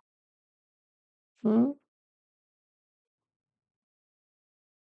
I są tacy, którzy zaglądają do pudełek i są ciekawi, zainteresowani, zafascynowani nawet i dociekliwi. I takich emocji możecie się, panny, spodziewać w lutym. Drogie wagi, luty może się dla was zacząć z pewnym drobnym bólem, z jakimś uciskiem czy ukłuciem,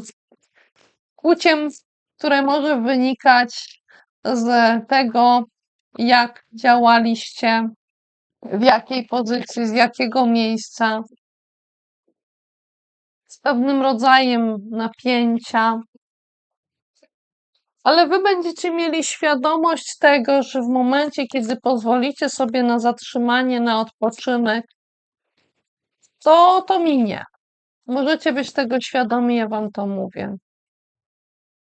Jeżeli zaczyna się wam jakieś ukłucie, to jest przejściowe. Zaczyna się na początku lutego. Moi drodzy, zaczęło się od ukucia, zaczęło się od pewnego elementu związanego z niedostatkiem.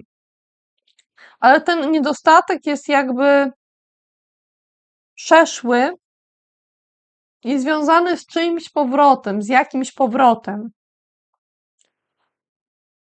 Ktoś, kto był w niedostatku, decyduje się na powrót do jakiegoś miejsca, w którym był, w którym było ciepło, w którym mógł odnaleźć schronienie.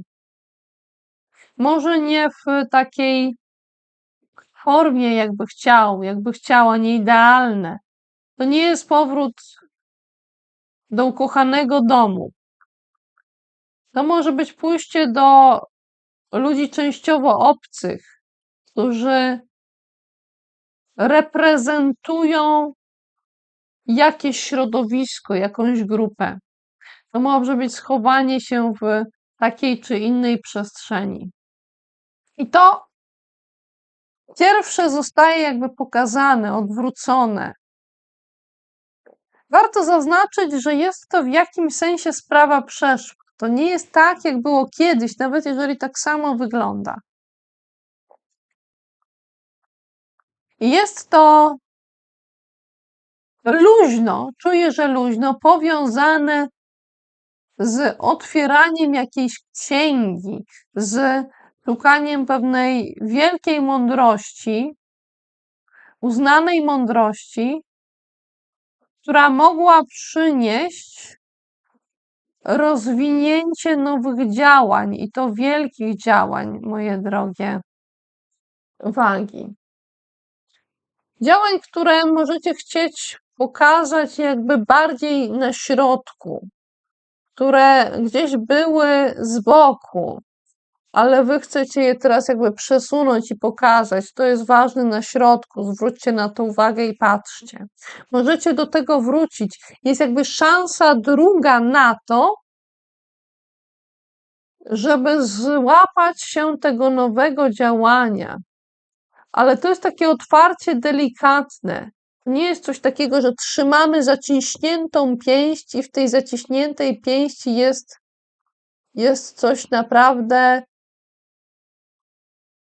twardego, jak taka pałka do uderzania, która mówi: teraz ja robię to i tamto i mam taką siłę. Nie, to jakby wychodzi to działanie z czegoś bardziej namacalnego, bo w talii White'a, no, znaczy, no, te porównania chcą w lutym faktycznie wyskakiwać, więc porównam znów. Rider-Waite-Smith Tarot. Pokażę wam, jak wygląda as buław w tejże talii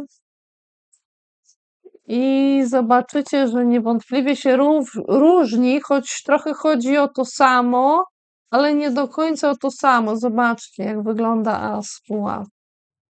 Ta energia jakby wychodzi nie wiadomo skąd. Gdzieś tu w którymś czytaniu był as buław. Już nie jestem pewna, w którym. Zapraszam do słuchania całości. Choćby dla porównania, wy wagi musicie porównywać, jakby musicie, czujecie taką potrzebę.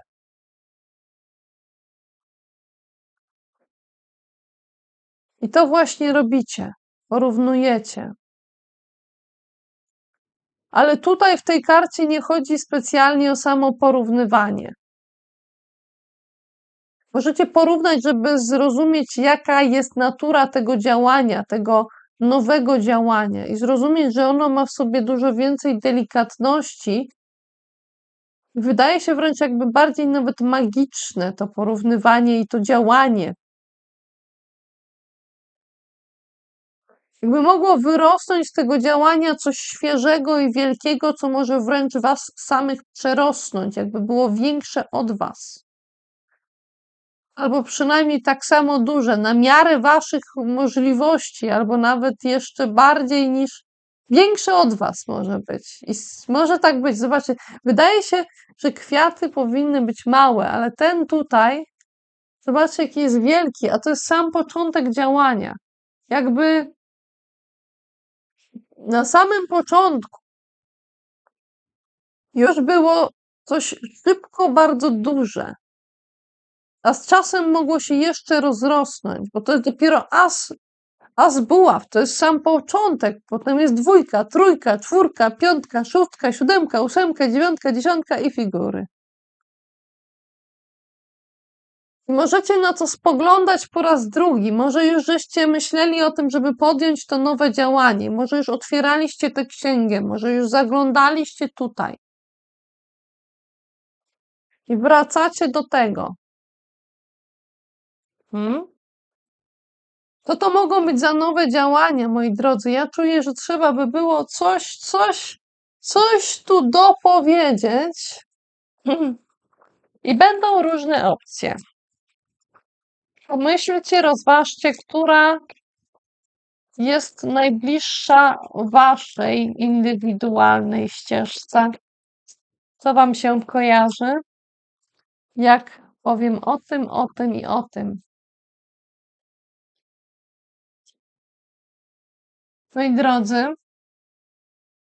powrót do nowego działania związanego z odbudowaniem swojej siły, czy zbudowaniem, stworzeniem swojego stanowiska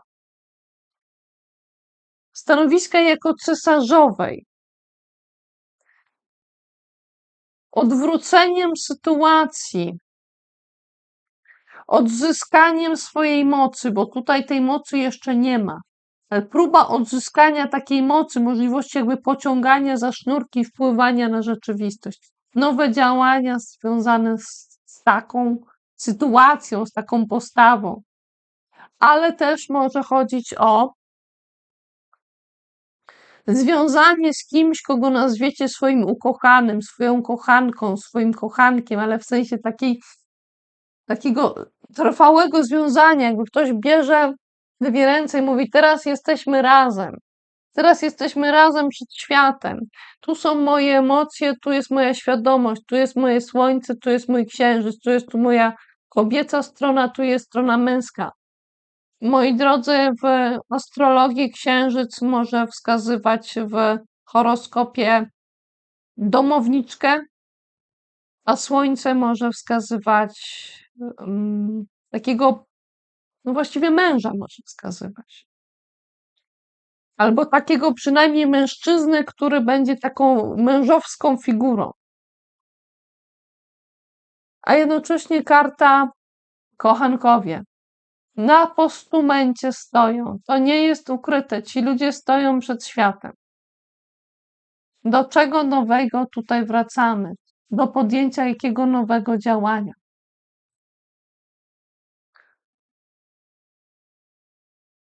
Ale może część z was, znaczy na pewno część z was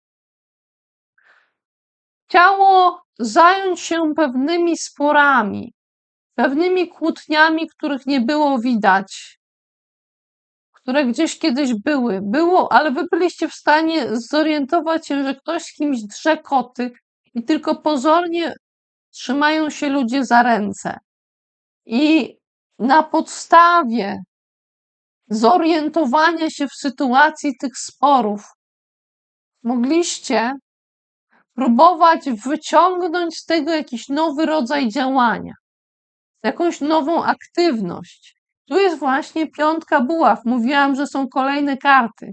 Ktoś jakby doszedł do sporów, te spory gdzieś były. Tu ludzie w niezauważalny sposób okładali się pałkami. Niby trzymali się za ręce, ale jak się spojrzy wystarczająco wnikliwie, to zobaczy się, że ktoś tu naprawdę drze koty. A u White'a wygląda to tak. Ludzie się okładają pałkami wzajemnie albo sobie wyrywają pałki, próbują coś może zrobić, ale ścierają się w swoich działaniach. Tak to jest, nawet jak tak to nie wygląda. Wydaje się, że ludzie trzymają się za ręce. Wydawało się, że trzymają się za ręce.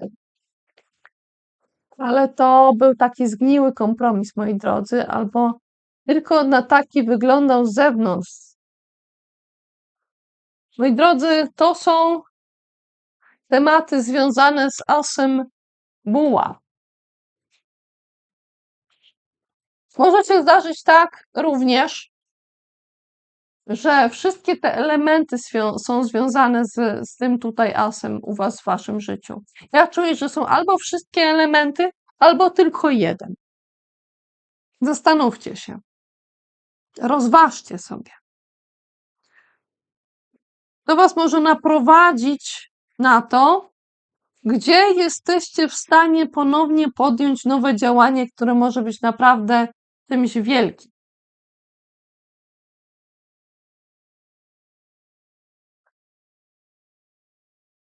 Obok tego mamy postać króla kielichów. To jest ktoś, kto potrafi zarządzać swoimi emocjami, to znaczy potrafi w jakimś sensie nad nimi panować, to znaczy jest ich świadomy, pozwala im pływać w sobie, pozwala, żeby one były, pozwala, żeby one się kotłowały, pozwala sobie je przeżywać. Może nie zawsze widać u królu kielichów te wszystkie emocje, które przeżywa. Może czasem nawet wydaje się, że ma taką poker face albo taką twarz jak z obrazu, z którego trudno jest coś więcej wyczytać, jakby ten ktoś był w jakimś sensie zatrzymany, ale on kieruje się wówczas do środka, chodzi gdzieś w siebie, w głąb, jakby chwyta ten cały statek na morzu, chwyta stery i mierzy się z tymi falami. Ma świadomość tych wszystkich rekinów, które ma w żołądku. I panuje nad tym, ale to nie znika, to w nim cały czas jest. I w tym królu jest dojrzałość. I to jest król bez tronu. To nie jest ktoś, kto musi mieć twardy, stabilny tron w jednym miejscu. To jest ktoś, kto może się poruszać i być raz tu, raz tam. A te emocje w nim. I te emocje w sytuacji związanej z powrotem do działania.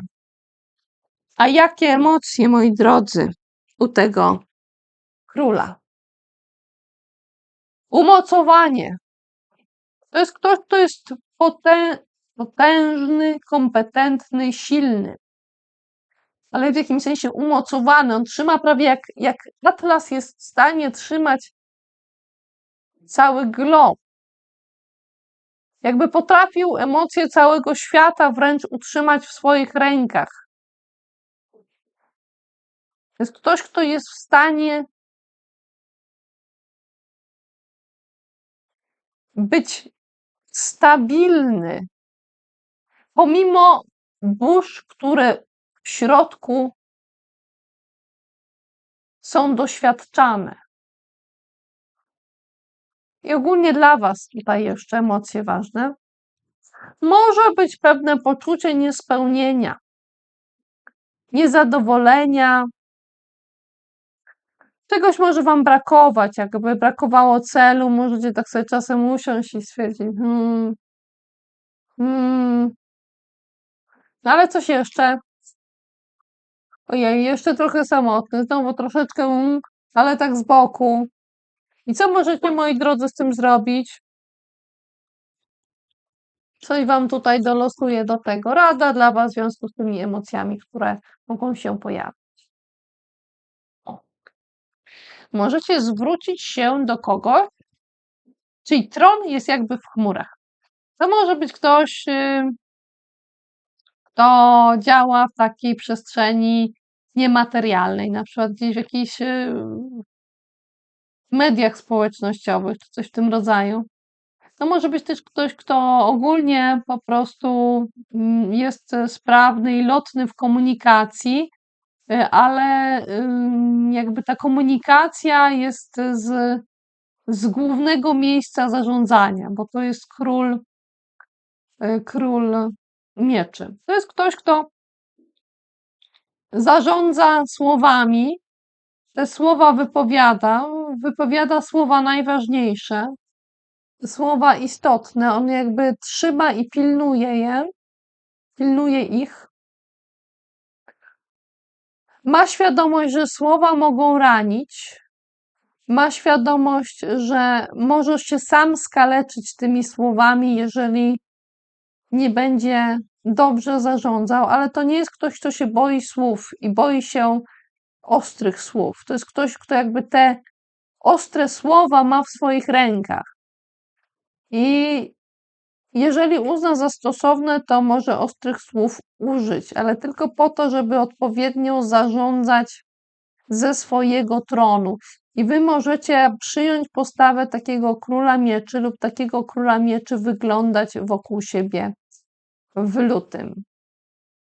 Skorpiony może być tak, że ktoś będzie was namawiał, żebyście zeszli ze swojego stanowiska, żebyście przerwali swoją pracę, ale wy zgodnie ze swoją naturą będziecie się dalej koncentrować na tym, co chcecie zrobić.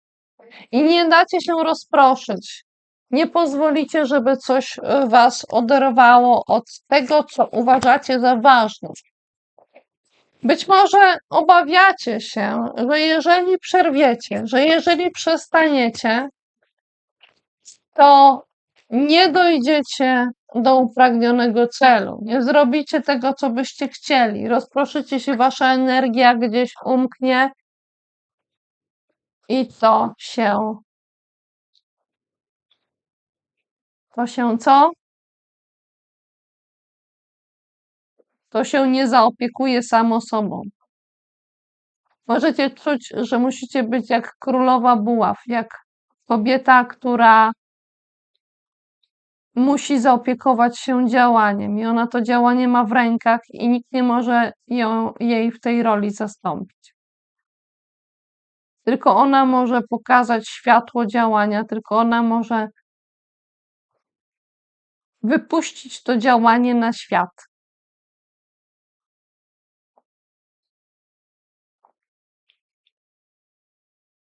Drogie skorpiony,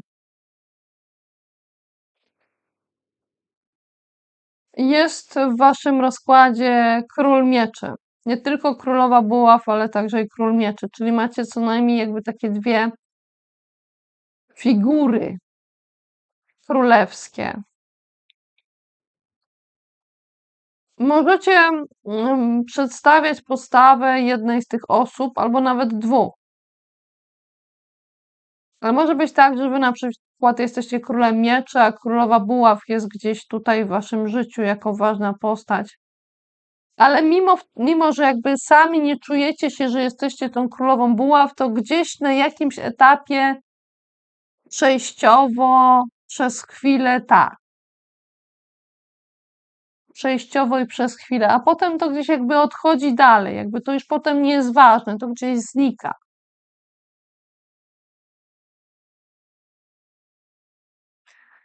I wtedy widzimy spojrzenie króla mieczy.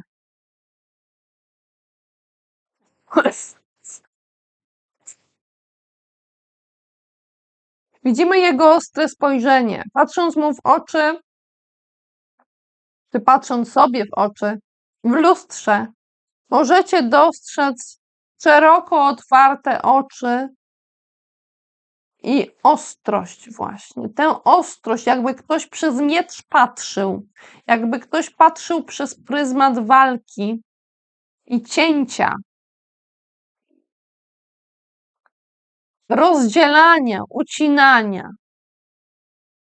Niezależnie od tego, czy to jest walka na froncie, czy krojenie marchewki,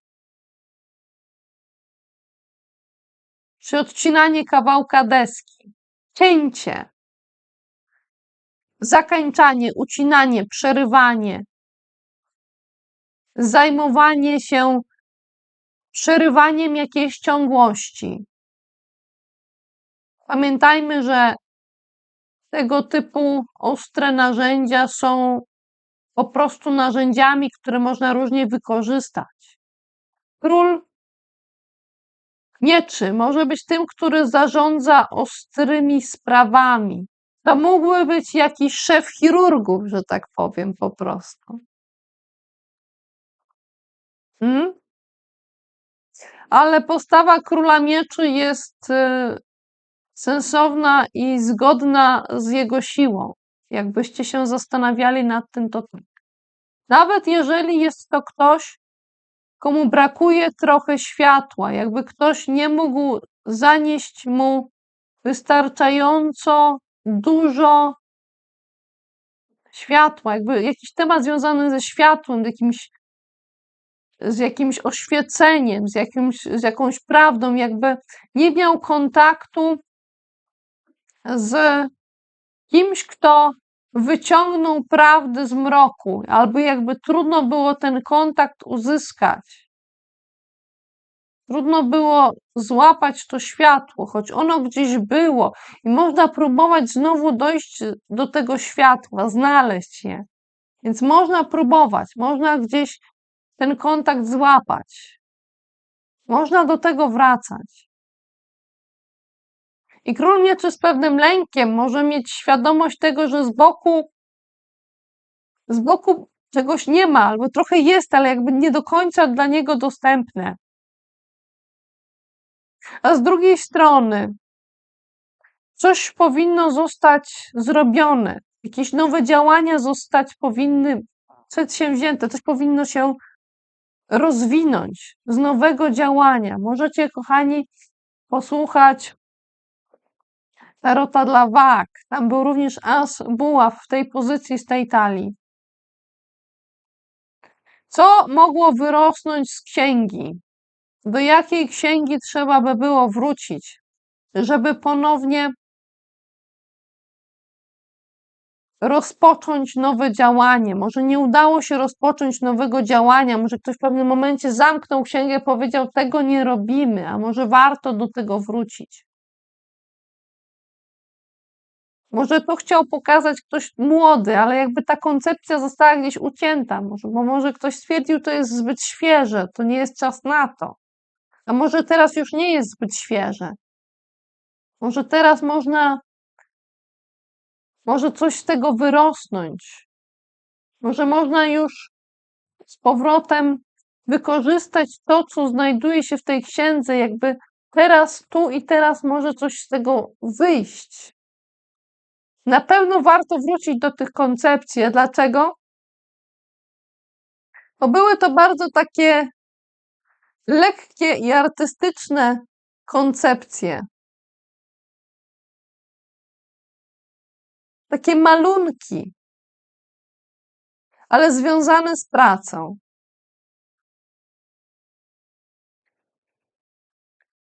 Ósemka pentakli potrafi wyglądać różnie. Już któryś raz teraz mówię o talii Rider-Waite-Smith. Z jakiegoś powodu co chwilę do niej zaglądam, więc może być tak, że znajdzie się i w starej księdze jakiś nowy pomysł. Albo coś, co zainspiruje do nowego pomysłu, jak się wróci do starej księgi. Moi drodzy, jak do starej talii tarota, przecież to są karty. To jest w księgach. Są karty, jedna karta, druga karta, jedna strona, 15 stron. Może na stronie 8 trzeba by było czegoś poszukać.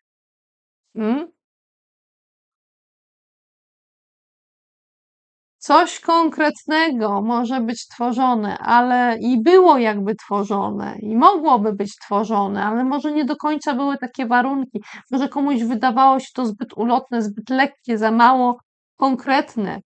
Nie było widać tych poszczególnych denarów. Może ktoś uważał, powiedział, z tego nie będzie pieniędzy, z tego nie będzie nic konkretnego.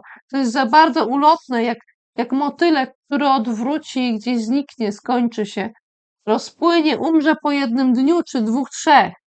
Motylki z natury nie żyją długo, ale może tu kolejny motylek zaraz będzie i kolejny, a może coś musiało się zmienić, odmienić, jak te robaczki, które muszą się przepoczwarzyć, by zostać motylkami. Może potrzebne było sporo różnych drobnych przemian, żeby można było wrócić do koncepcji tego rodzaju działania, pracy, korzenia jednego za drugim. Skorpiony, jakie emocje będą głównymi emocjami dla Was na luty?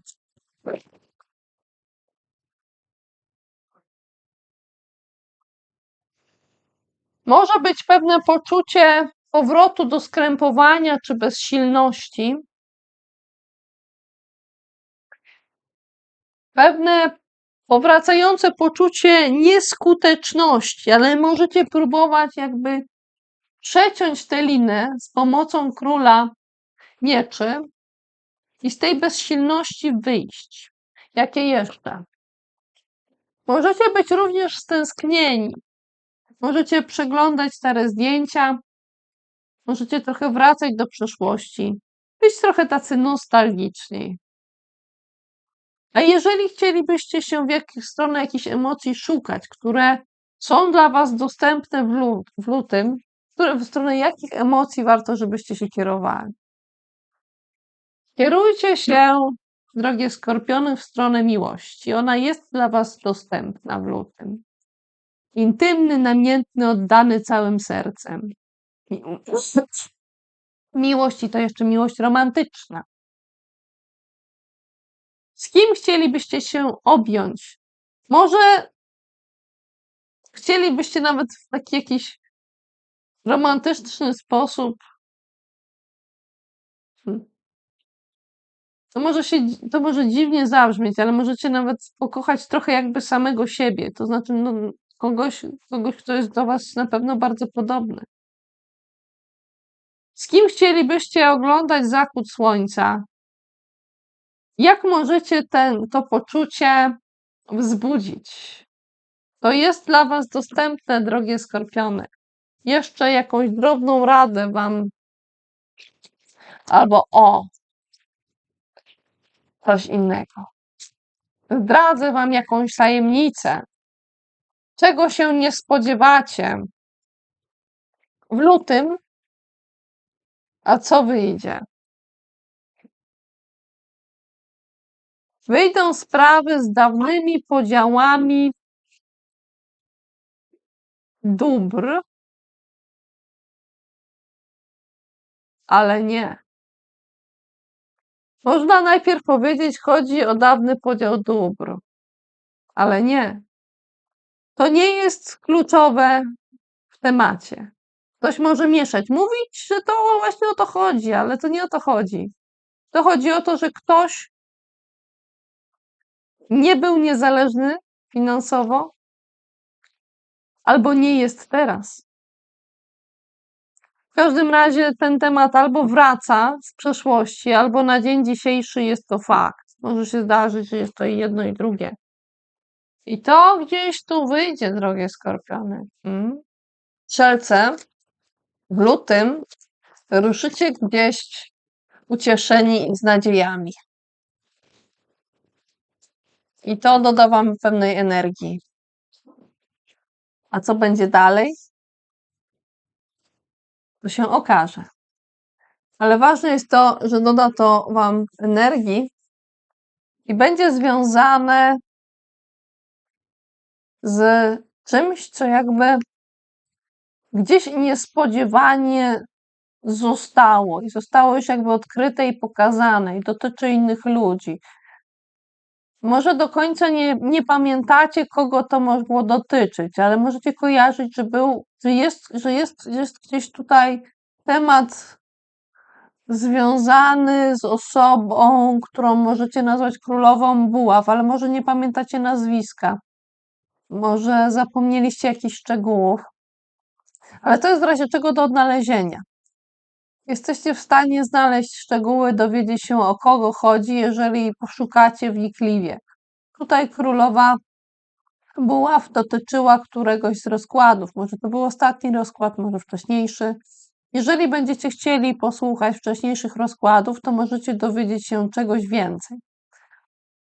W każdym razie temat królowej buław, osoba królowej buław gdzieś w lutym w waszym życiu jest. Osoba, która jest w stanie opiekować się działaniem, której działania są jak słonecznik, są jak kwiat, który jaśnieje. To może być kobieta, która nie wybiera jednego stabilnego tronu.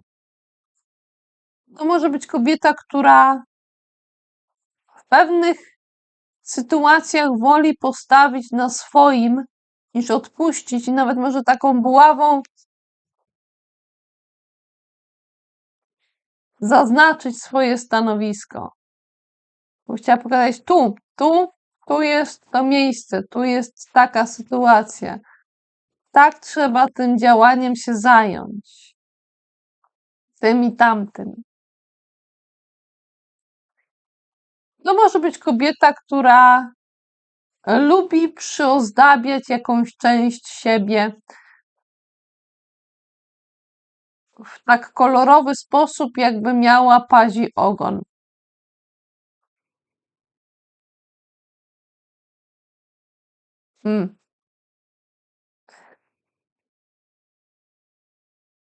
I możecie się przy tym zatrzymać. Możecie się zastanowić, czy wy dobrze mówicie, czy dobrze czytacie.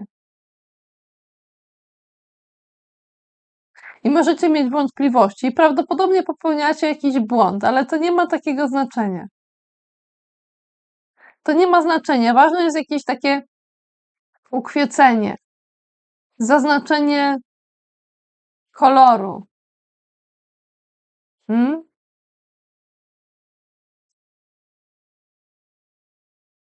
Strzelce, zostawicie to gdzieś i pójdziecie dalej.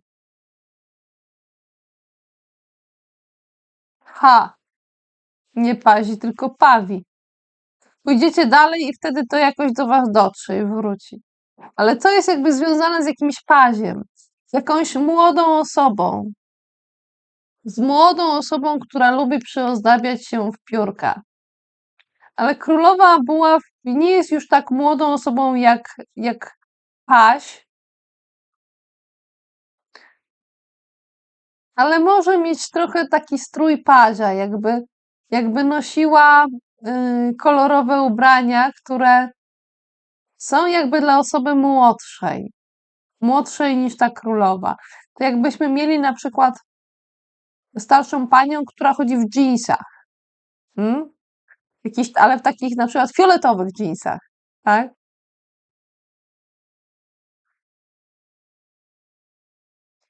Moi drodzy, niezależnie od tego, ale nie całkiem niezależnie, bo gdzieś tam obok tego, jakby gdzieś blisko, trochę zależnie, trochę niezależnie, trudno wam powiedzieć, czy to jest takie całkiem niezależne od tego, czy zależne. Możecie próbować świętować. Możecie powiedzieć, kurczę, coś mi się udało, ale jakby nie do końca. Tu jakby nie jest teraz w tym momencie moment na świętowanie. Trzeba by było się trzymać w jakichś ramach i może nawet nie odtrabiać tego świętowania, nie mówić o nim, jakby trzeba było założyć sobie w pewnym sensie jakiś kaganiec, wręcz powiedzieć sobie, ja się w tej kwestii lepiej nie chwalę, nie odzywam, nie mówię, że już się udało, bo wtedy może się okazać, że się nie udało. Może trzeba by było ostrożnie patrzeć na potencjalny sukces, bo to jeszcze nie jest taki sukces dokonany. Blisko tego waszego sukcesu jeszcze niedokonanego, który składa się przynajmniej jakby z działania waszych dwóch stron, tej bardziej zwierzęcej, takiej jakby końskiej, i tej bardziej ludzkiej. Dwie wasze strony, taka bardziej ludzka i taka bardziej jakby biologiczna, gdzieś naturalna, fizyczna strona. Gdzieś te obie one się gdzieś tu łączą i dzięki nim możecie późniejszym czasie jakoś bardziej świętować, ale jakby uwaga, żeby nie za szybko, żeby ta wasza mniej wygładzona strona, mniej intelektualna, gdzieś za bardzo nie wyrwała się i gdzieś przypadkiem kogoś może nie staranowała, albo gdzieś jakichś niepotrzebnych dźwięków czy zamieszania swoim rżeniem nie, nie wywołała jakiegoś tutaj mniej szczęśliwego, radosnego y, elementu. No jakby ktoś jakby w pewnym momencie może czuć się zmęczony tym, że musi o tym mówić. Jakby ktoś mówił już o tym, że no to nie jest teraz moment na świętowanie, no to nawet wy to mówicie komuś, albo ktoś wam, albo któraś strona waszej osobowości mówi tej drugiej, albo wy mówicie właśnie kogoś, kto jest jakby prawie złączony z wami, jak jeździec z koniem, jak wojownik na koniu, który chciałby powiedzieć, już wygraliśmy, ale jeszcze nie dojechaliśmy do właściwego miejsca, jeszcze nie ma tych wieńców. Choć możemy się trochę tak przystroić, jakbyśmy już wieńce nosili, ale to jeszcze nie jest to. Więc jest możliwość dążenia w stronę pewnego sukcesu czy świętowania czegoś w przyszłości, ale trzeba uważać, żeby nie odtrąbić tego sukcesu za wcześnie, bo to może oddalić od osiągnięcia tego sukcesu.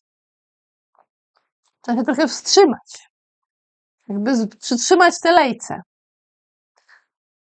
troszeczkę się przyhamować.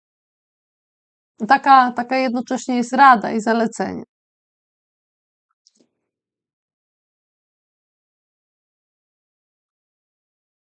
Jest patrzenie w różne strony, przed siebie, z boku. Ważne jest spoglądanie, ważne są oczy, ważne jest patrzenie tu i tam.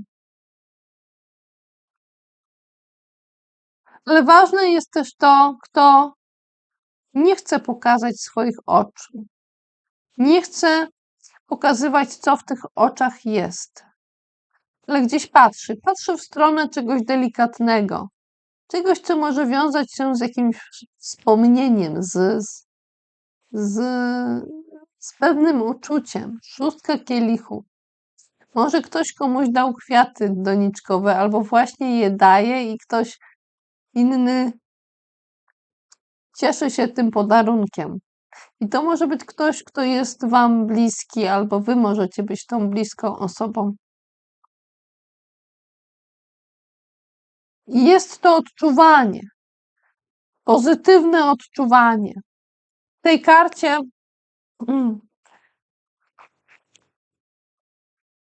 można zwykle zobaczyć, często można zobaczyć dwoje dzieci, czy przynajmniej takie dwie osoby, które obdarowują się podarunkami. W tej talii tarota wygląda to trochę inaczej. Jest nacisk, jest większe zaznaczenie tej osoby, która już otrzymała. Często jest tak, że ważne są obie osoby, ale w lutym wyjątkowo ważniejszy już dar i ta osoba, która już otrzymała, jakby ta dająca już gdzieś zniknęła. Już jej nie widać tutaj, może jej już tutaj nie ma, ale ten dar pozostaje. I świadomość również. Świadomość podarunku. Odczuwanie tego daru. Odczuwanie intencji. Moi drodzy. Serce, jakie emocje będą was wypełniać w lutym? Na pewno różne, ale jakie istotne.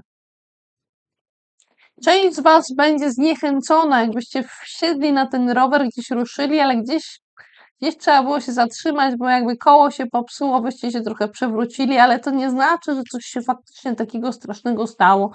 Może ktoś jest po prostu trochę wygaszony, trochę się zraził, trochę się rozczarował, jest trochę zniechęcony i może w tym momencie nie jest przekonany, czy chce znowu wsiadać na ten rower, ale, no, ale może to zrobi zaraz, no ale no, gdzieś tu się wstrzymał, gdzieś no, nie jest fajnie, chciałby lecieć, jechać dalej do przodu, ale nie jest tak prosto.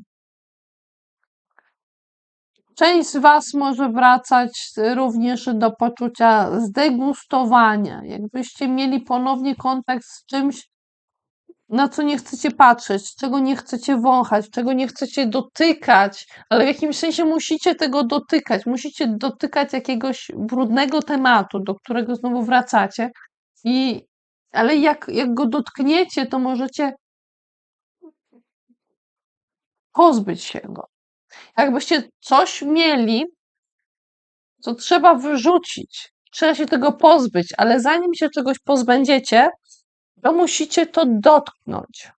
I to może powodować właśnie poczucie zdegustowania, ale również obrzydzenia, odepchnięcia w jakimś sensie. Jakby coś próbujecie odepchnąć od siebie i jakby częścią zmysłów gdzieś się odseparować od tego, jakbyście nie chcieli tego wąchać, ani patrzeć i w rękawiczce to trzymacie, ale jakby w jakimś sensie musicie to poczuć. Nie chcecie, żeby te muchy do was przylatywały. Takie mogą być uczucia istotne dla was, ale też jestem ciekawa innych osób odczucia. Również ważne w waszym lutym.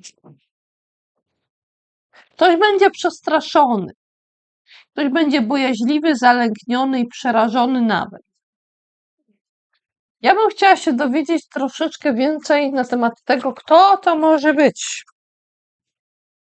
To może być osoba, którą nazwiemy paziem pentakli, czy arcykapłanką. Paź pentakli to osoba, która potrafi trzymać jakąś materię, jakąś wartość, ale to jest coś nowego, co ma w rękach. To jest coś, czemu się przygląda od niedawna i może chce jakby to przesunąć tak, unieść tak, żeby było bardziej widoczne. I jest w tym paziu pewien strach. Postawa jest w porządku, ale ten strach jednak jest. I ja teraz zastanawiam się dlaczego, skąd ten strach i zaraz o to spytam.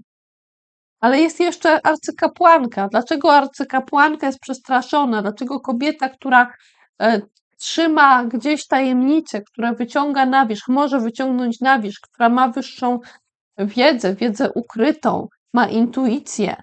Dlaczego jest przestraszona? To jest kobieta, która ma swoje miejsce, ma swoje stanowisko.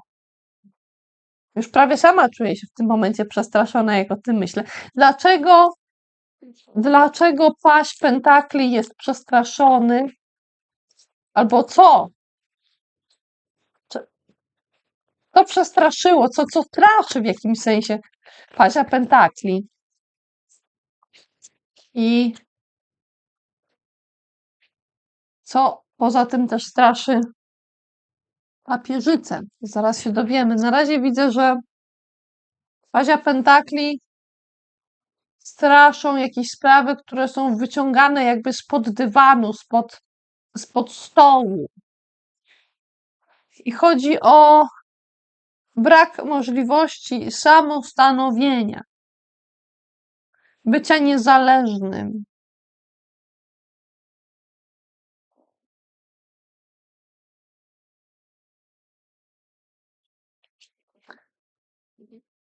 I to jest związane z dwiema osobami. Gdzieś jest problem z niezależnością dwóch osób, moi drodzy. A co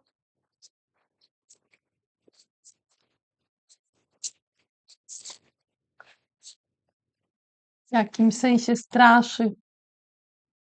O, proszę. Papieżycę straszy obraz struktury. Z jakiegoś powodu ona się tej struktury obawia. Jakiejś pełni związanej ze stołem, z ilością talerzy. Jakby obawiała się w jakimś sensie bogactwa i jakiegoś rodzaju zamknięcia. Ale zamknięcia, które jest jakąś pełnią. Może obawia się, że nie będzie potem dalszego rozwoju. Jak sprawy materialne zostaną poukładane. Jak już w końcu będzie można siedzieć przy jednym stole. Jeszcze coś więcej chciałabym wiedzieć na ten temat.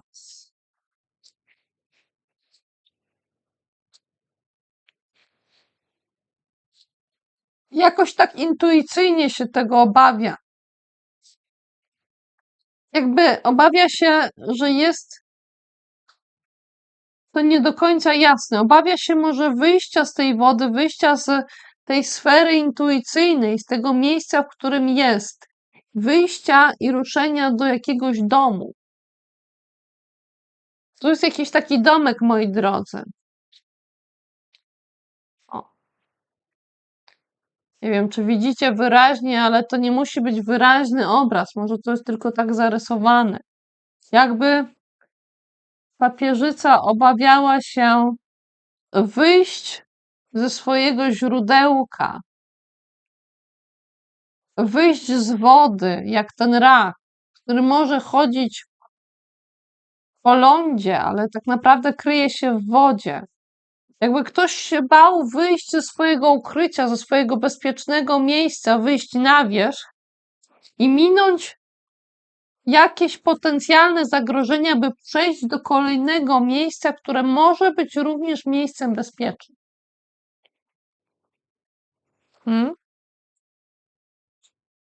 Drogie strzelce, wyciągnę wam jeszcze jedną taką luźną informację o tym, czego możecie wyglądać pozytywnego na luty. O, wygląda na to, jakbyście wykładów energicznych mogli się spodziewać. Może być tak, że wy albo ktoś dla was ważny będzie w takiej roli opowiadacza, który niejedną walkę stoczył i inni go słuchają. Ci inni mogą być trochę anonimowi, częściowo nie.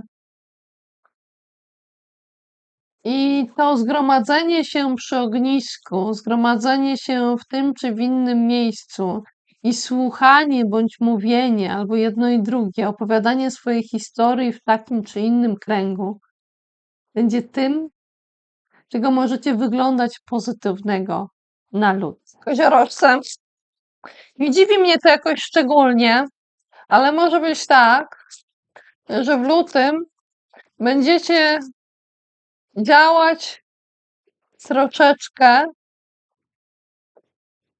na lekkim głodzie,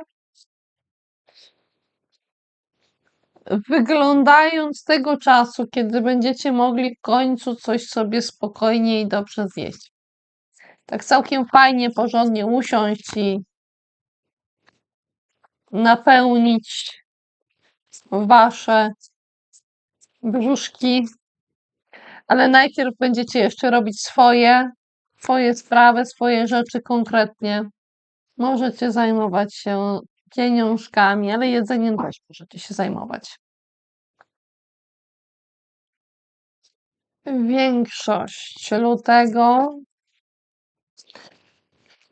Słońce jest w wodniku, czyli tak jakby w waszym drugim domu, od waszych finansów, od waszego posiadania, ale też od tego, co smakujecie, co trochę sobie wkładacie do waszego brzuszka, to znaczy co wspiera waszą fizyczność. W takim sensie tak. Moi drodzy, ja widzę, że sprawy idą jakoś tak ciągiem. Jedno za drugim leci. To niekoniecznie musi być ciąg przyczynowo-skutkowy i to uważam, że warto zaznaczyć, ale ciąg różnych odczuć, zdarzeń, działań.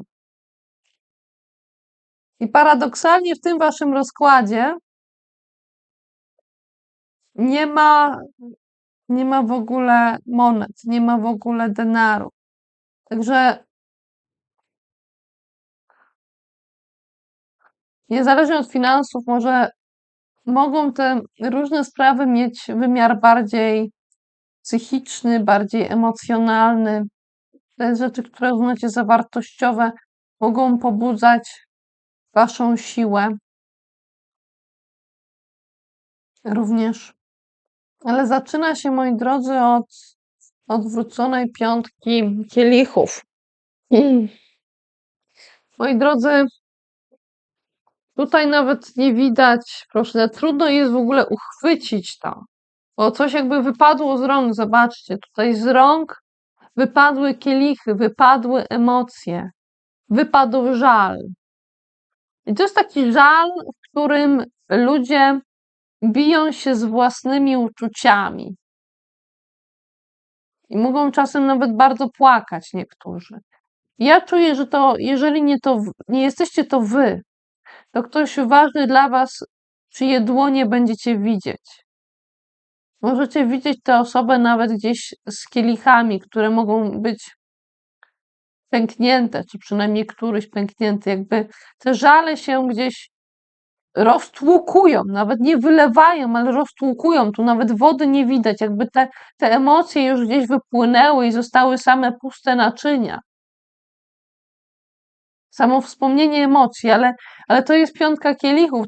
Może te emocje są gdzieś na ziemi, one gdzieś wylały się wcześniej i ktoś teraz idzie dalej w tych emocjach, już nie ma co wylewać, więc wyrzuca symbole tych emocji, jakby na przykład wyrzucał symbole żalu albo jakieś pamiątki. W asie kielichów dostajemy jakby miłość i jakbyśmy dostawali jakiś kielich. I ja teraz czuję, że to jest jakby taki podarunek, moi drodzy. Jakbyście, albo jakby ktoś ważny dla was wyrzucał takie podarunki. Na przykład to mogłyby być jakieś pamiątki związane z ukochanym czy z ukochaną.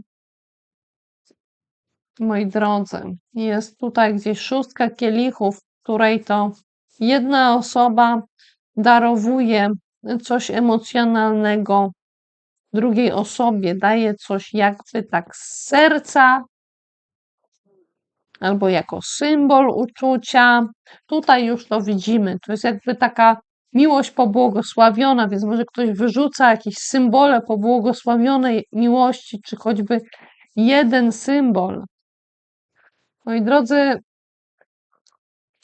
te podarunki gdzieś się chowają, jakby nie były do pokazania, jakby nie było wiadomo, czy to się gdzieś pogubiło, czy nie, czy to się gdzieś pochowało, czy to gdzieś zniknęło, czy ktoś to wyrzucił już wcześniej. No tu są 3 kielichy na tej ilustracji, a to jest piątka kielichów. Ktoś z was może się zastanowić, czy tu nie trzeba trochę powęszyć, czy ktoś tutaj bajek nie opowiada.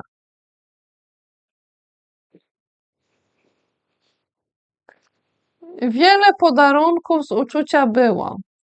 Wiele było. I teraz jakby nie ma już tych kwiatów, nie ma nic w środku. Jakby ktoś po prostu próbował to potłuc w swoim żalu, powyrzucać.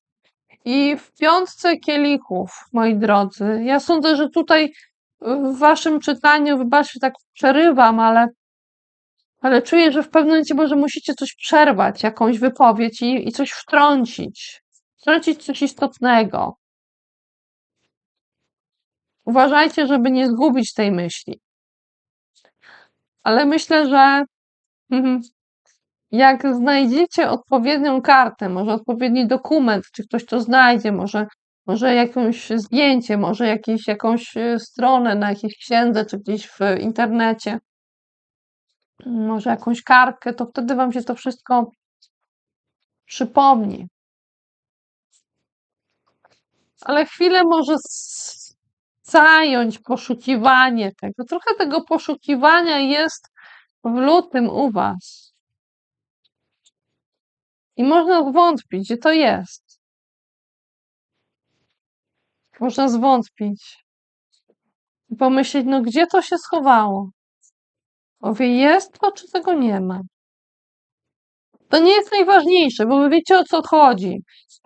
Nie zależy wam na tym, żeby ktoś koniecznie to tak bardzo oglądał. Trochę wam zależy, ale możecie się bez tego obyć. Ktoś tu może się obyć bez spojrzenia na to czy na tamto, bez wszystkich szczegółów, bez pokazania tego, jak wygląda żal, bo trochę tu o to chodzi. Trochę chodzi o to, żeby pokazać, jak może wyglądać żal.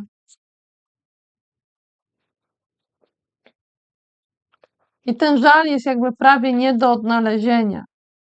I wy w tym momencie stwierdzacie nie. Ktoś tutaj stwierdza, jak nie wy, to ktoś ważny dla was. Jeżeli wy w jakimś sensie wam trudno to stwierdzić, stwierdzacie nie, ja nie będę szukał tego żalu, ja nie będę szukał 1000 różnych porównań. I wtedy okaże się, że ten żal nadal jest gdzieś w waszym życiu, że wyście go nie zauważyli, że myśleliście, że to już gdzieś jest tylko porównanie, ale to nie jest tylko porównanie. Ten inny żal też tu jest. W jakimś sensie. Moi drodzy, 5 kielichów jest w waszym rozkładzie podwójnie. 2 rodzaje żalu. Ktoś tutaj najpierw jakby wyrzuca te przedmioty, a potem wraca do tego, co zostało wyrzucane, do tych żali, które się wylewały. Ale w międzyczasie jeszcze będą działania. Jeszcze będą nowe działania, w miarę nowe, a przynajmniej działania kogoś nowego. Same działania nie muszą być nowymi działaniami, ale to jest tak, jakby ktoś komuś powiedział: tu masz miotłę, jeszcze nie miałeś nigdy miotły w ręce, masz, nie wiem, tyle i tyle lat, czas, żebyś nauczył się zamiatać, na przykład. To może być coś tak na tyle prostego, ale równie potrzebnego, taki pierwszy etap działania. I ktoś jakby może trochę się boi tego, co ma zrobić.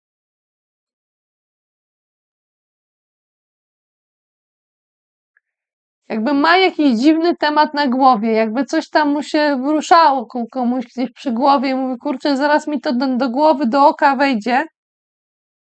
Jak będę coś robił, czy robiła, bo tutaj płeć nie ma takiego dużego znaczenia. Myślę, że to jest po prostu osoba młoda. Nawet to znaczenie płci nie jest tutaj ważne. Ile kto ma, czy to jest dziewczyna, czy to jest chłopak. Nie o to chodzi. Jakby komuś tu prawie do oka coś wchodziło, jak będzie coś robić. Ale może to robić, może jakby robić to coś. A w międzyczasie żal powraca i znów się coś wylewa. Grubo, koziorożce, ale wy twarde jesteście, to myślę, że wam można powiedzieć różne rzeczy. Wylewa się żal i ktoś może znowu ma problem ze snem, a może w końcu stwierdzi nie, ja wstaję i ja nie chcę już o tym myśleć. To jest ostatnia noc mojej głowy z tymi wszystkimi 9 mieczami przy mnie. Nie. Ja już ściągam tę tapetę, ściągam to, co wisi na moich ścianach, to, co cały czas widzę, jak się budzę, przy czym zasypiam. Nie, ja nie chcę się budzić i mieć to nad głową. To może nawet dotyczyć takich bardzo dosłownych elementów. Może wiszą wam jakieś obrazki, jakieś ilustracje. Może stwierdzicie, wolę mieć czystą ścianę, żeby mieć czystą głowę. Nie chcę mieć nic nad głową. Nie chcę zasłoniać swojej twarzy, żeby na to nie patrzeć. Chcę to zdjąć. Ktoś może też przyjść i powiedzieć, słuchaj, ty musisz to zdjąć i ktoś może to też zabrać. I to może być ktoś, kto już był w waszym życiu w ten czy w inny sposób. Może w jakimś sensie żeście go słuchali, może był dla was troszeczkę magiczny, ale mądry, jak wielka sowa, która wam czyta bajki. A wy jak taka Alicja z Krainy Czarów. A może wy wejdziecie ponownie w rolę, staniecie się ponownie w rolę takiego może nawet uznanego autorytetu, jak tutaj papież, hierofant. Ale jakby papież w małym zakresie, jakby ktoś, kto byłby autorytetem tylko dla jednego małego człowieczka, albo dla pojedynczych małych, którzy przyjdą, na przykład jak ojciec, albo jak dziadek, może nawet bardziej jak dziadek. Ktoś, kto bajki kiedyś czytał. I ten ktoś może pomóc wyciągnąć te miecze. Powiedzieć, zabieramy te miecze. Tego tu już nie ma być. To sprawia, że ty nie możesz spać. I jak ten dziadek będzie to mówić, to niekoniecznie musi być dziadek, ale ktoś jakby w tym stylu, tego kalibru, tego typu, może być tak, że jego ruszą na te emocje, jak będzie to mówił. Zabieramy te myśli. Tego tu nie ma być. Nie pozwolę, żeby twoje myśli były z takimi mieczami, żeby to kłuło cię tak w głowę, żebyś ty zakrywał swoją twarz. I nikt nie będzie mówił, że jest inaczej, nie będzie. Ja to zwietrzę, ja nastawię swój nos, ja się zorientuję, co tutaj jest, bo ja potrafię czytać. Ja widziałem niejedno, ja nie jestem młody, młoda. To może być również taka babcia, która będzie trochę jak dziadek w jakimś sensie. Nie, ja ci znów bajki poczytam. Ja mogę cię przytulić. Czy ktoś może cię przytulić, nawet jeżeli jesteś już całkiem duży? I w ten sposób możesz odzyskać siłę. Możesz znaleźć siłę w ramionach kogoś mniejszego. Ktoś może znaleźć siłę w ramionach kogoś delikatniejszego, na oko delikatniejszego, ale bardzo stabilnego. Zobaczcie, w tej karcie siła jest taka jakby młoda, mała dziewczynka, ale o bardzo stanowczym, poważnym spojrzeniu. Ona jednocześnie czule i stabilnie, zdecydowanie, ale bez agresji, ściska, ale przytula jednocześnie tego lwa. Obejmuje. Ten lew jest w stanie znaleźć ukojenie w tym objęciu. Może być również tak, że jakby to jest dalszy ciąg zdarzeń, jakby tutaj ktoś czytał, a teraz nagle, znaczy właśnie mówiłam o jakimś ciągu zdarzeń, te rzeczy idą. Te elementy przechodzą jedno z drugie. Także im dalej, tym dalej. To idzie po kolei, to się nie miesza. Nie tutaj, nie teraz. Przechodzimy do przytulenia lwa. To nie jest takie przytulenie jak w innej talii. To nie jest tak, że tak powiem, ten lew musi gdzieś się przykurczyć, jakoś tak w niewygodnym staniu. Ona musi się do niego pochylać. Nie, tu jest więcej stabilności. Tu ktoś siedzi, jest i nigdzie się nie wybiera. Nigdzie się nie wybiera za swoją siłą. Zobaczcie, tu jest mniej stabilności. Tu jest więcej. Aż przy tych piątkach to aż się obawiam wam wyciągnąć kartę emocji, ale zrobię to. Dla was, wasze emocje, ale też ważne, kogoś w waszym życiu ważnego. I jeszcze kogoś jeszcze innego. Zobaczmy.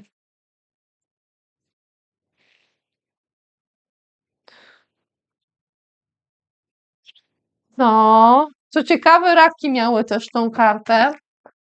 Nienawistny, no, wrogi, mściwy, złośliwy. Bardzo silne emocje mogą się w was pojawiać. Bardzo silne.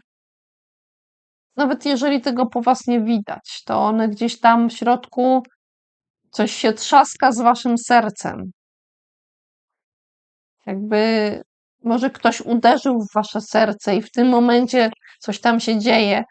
A może to jest wasza pięść, a może jedno i drugie, a może byście chcieli sobie roztrzaskać serce albo komuś innemu. Takie mogą być silne uczucia. Ale z drugiej strony zaskoczenie, jakbyście się cieszyli, że możecie zobaczyć kogoś, kogo byście chcieli zobaczyć. Ucieszyć się na czyjś widok, zaskoczyć i ucieszyć jednocześnie.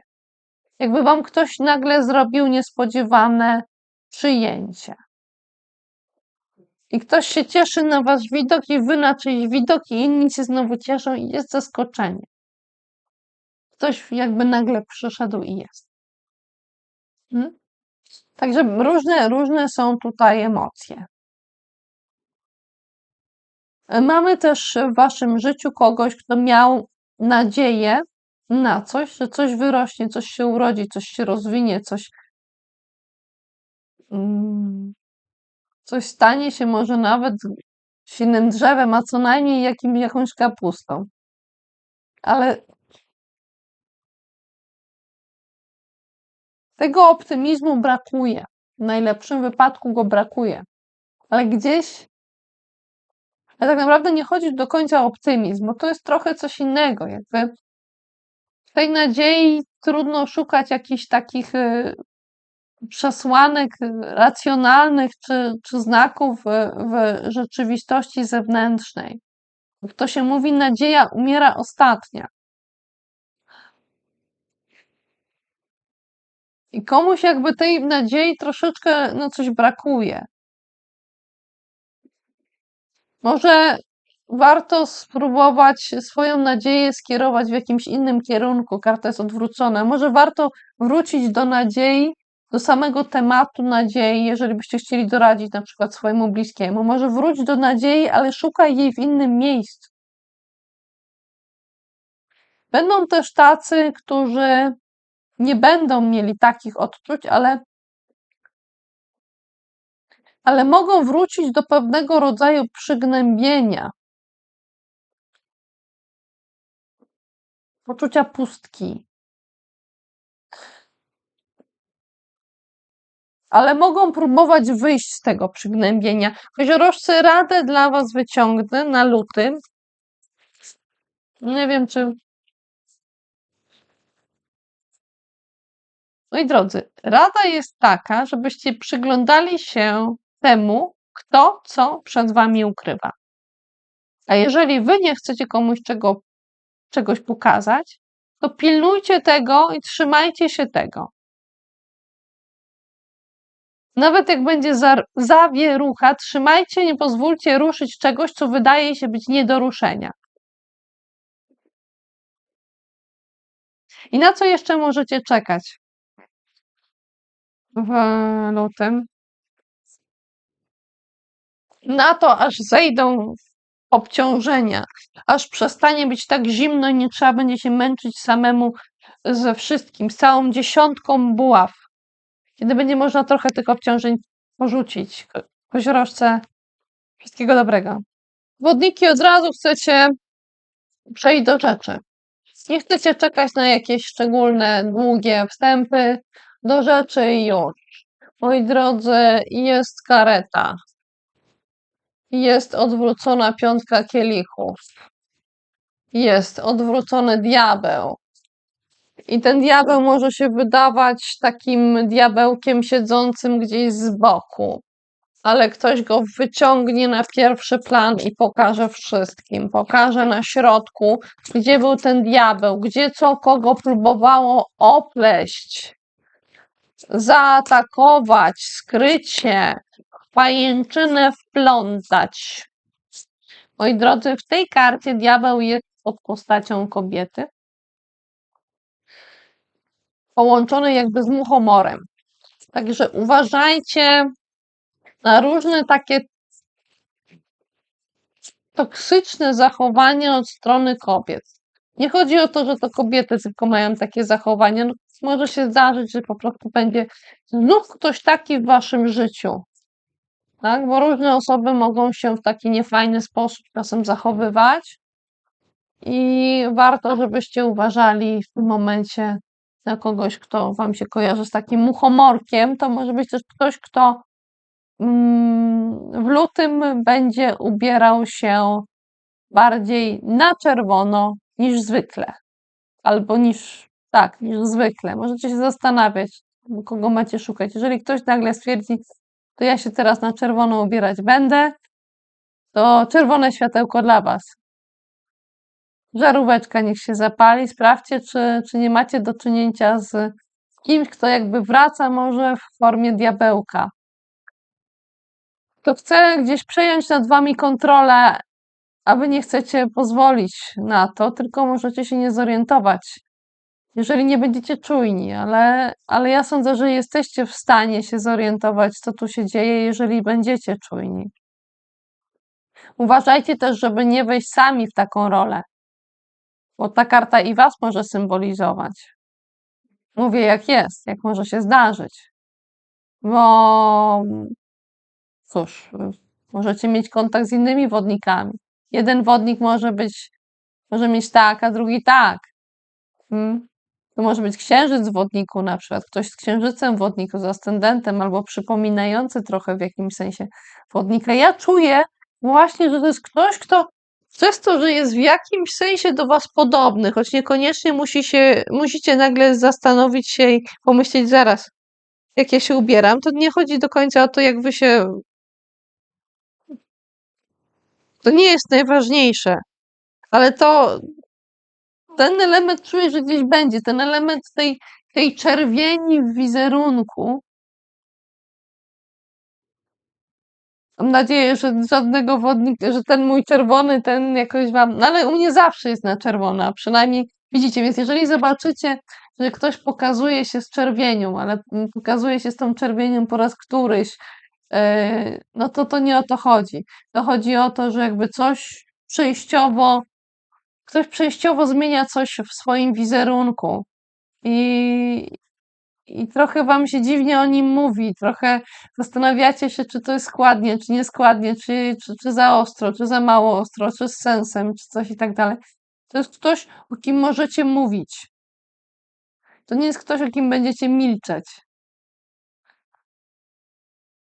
I to może być ktoś, kto jakby gdzieś z tyłu głowy czuje, że był jakiś żal, że wy mieliście jakiś żal, że może trzeba było coś opłakać i nawet ocean emocji wylać. To jesteście wy albo ktoś naprawdę bliski was. Jeżeli macie kogoś bardzo bliskiego w tym momencie, jak na przykład, to już wy sobie wybierzcie, ktoś, z kim czujecie się naprawdę blisko związani. To nie chodzi o całe wasze środowisko. To może być ktoś, z kim naprawdę dzielicie się uczuciami, ktoś dzieli różne uczucia z wami. Ale w którymś momencie może się ten ktoś odwrócił, może wy lub właśnie ten ktoś. I pokazał wam swoje plecy zamiast twarzy. I wy widzicie te plecy.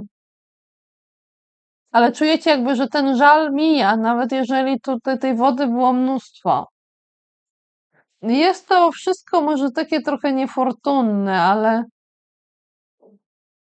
ale pamiętajcie nawet, że jeżeli w tym momencie jesteście jakby pod wozem, czy ktoś jest pod wozem i ma poczucie, że ma mniej szczęścia, to jest to sytuacja przejściowa.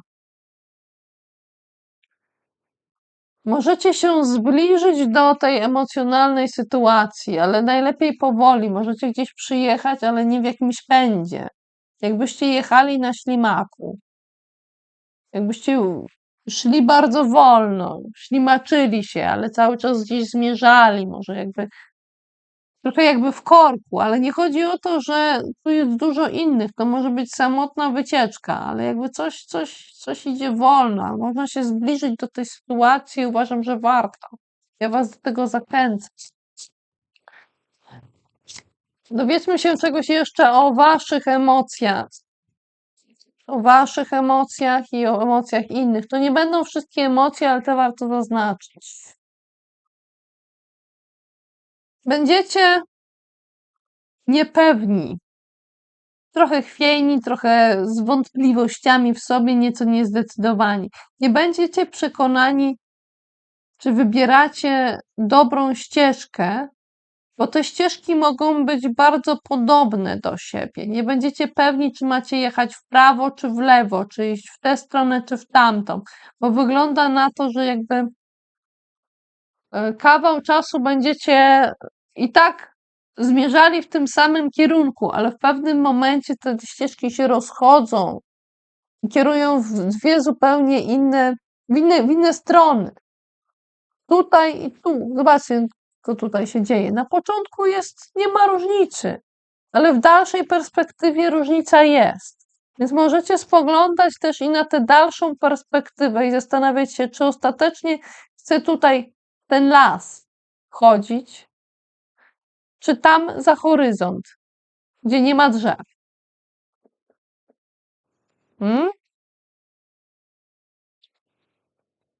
A ktoś z waszego otoczenia niewątpliwie będzie stęskniony. Może oglądać zdjęcia, może przywoływać obrazy myślami, może odczuwać, może siedzieć taki trochę usowiały. I co macie zrobić w tym wszystkim, wodniki? Zrobicie, co będziecie chciały.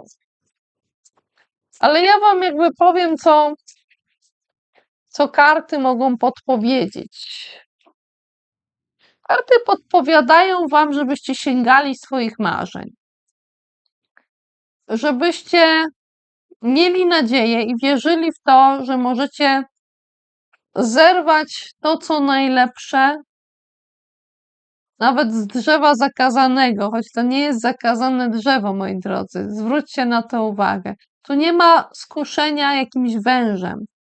Ta osoba jest w stanie i może sięgnąć po to, czego pragnie. Nawet jeżeli w tej chwili wydaje się, że jest gdzieś w jakimś takim rajskim ogrodzie i nie wiadomo, czy ten ogród jest realny, czy nie, ale ta osoba już zebrała sporo i może zbierać więcej, więc sięgajcie. Sięgajcie, moje drogie wodniki. I tyle dla was na razie. Dla was to jest najważniejsze. Więcej nie potrzeba. Jeżeli będziecie się zastanawiali, czy ja potrzebuję jeszcze jakichś wielkich, szczególnych, rozbudowanych informacji w lutym, to nie, tyle wystarczy. Rybki drogie, możecie tak sobie pomyśleć, w lutym dopłynąłem, dopłynęliśmy, jesteśmy tutaj, udało się. Już jestem właściwie na brzegu.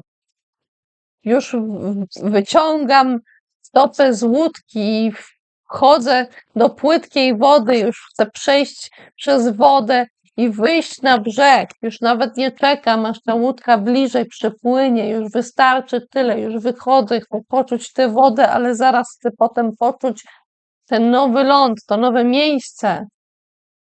To nowe miejsce, do którego udało się jakoś dopłynąć. Można w końcu porzucić wątpliwości, które próbowały gdzieś pochłonąć.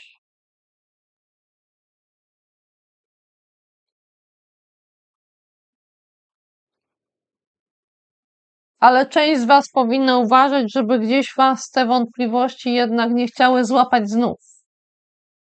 Zatrzymajcie się przy tym.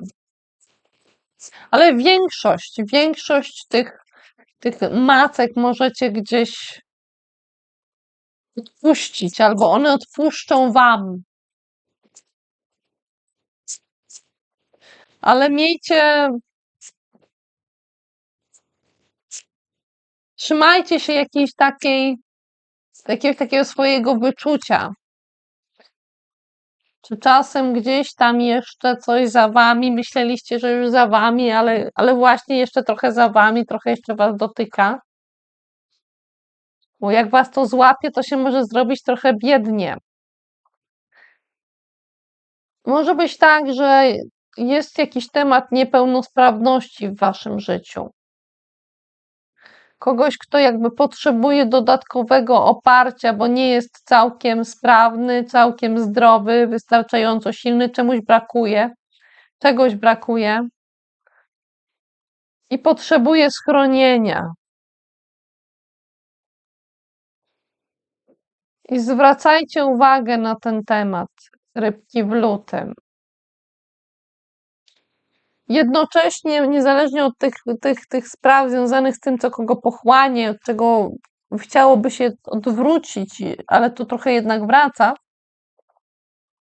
mamy wyglądanie przyszłości w świat i myślenie o tym, gdzie z tego mojego daszku mogę się przemieścić. Mam cały świat w rękach. Patrzę na księżyc. I trochę planuję, trochę myślę, może trochę fantazjuję. Może mam poczucie, że trochę jeszcze ta fortuna jest odwrócona, ale jestem już na tym brzeżku. Ktoś wyszedł na swój brzeżek. Może ktoś gdzieś dopłynął i po tym dopłynięciu, bo to już powiedziałam, że gdzieś dopłynęliście. To na pewno. I może z tego miejsca znowu chcecie gdzieś ruszyć za chwilę. Ale na razie nie ruszacie, na razie jesteście przycupnięci w tym miejscu. Przycupnęliście i tutaj ktoś sobie przycupnął na brzeszku i patrzy, jak się coś rozwija, bo tutaj się rozwija jakiś nowy temat. I ziarno tutaj wręcz już kiełkuje, już wykiełkowało, powiedziałabym tak. Tu jest as pentakli, ale tak jakby as pentakli już zwiastujący i wskazujący takie pierwsze kiełkowanie, że coś jest jeszcze ziarnem, ale już trochę kiełkuje i można się temu przyglądać. Można już trochę na to patrzeć.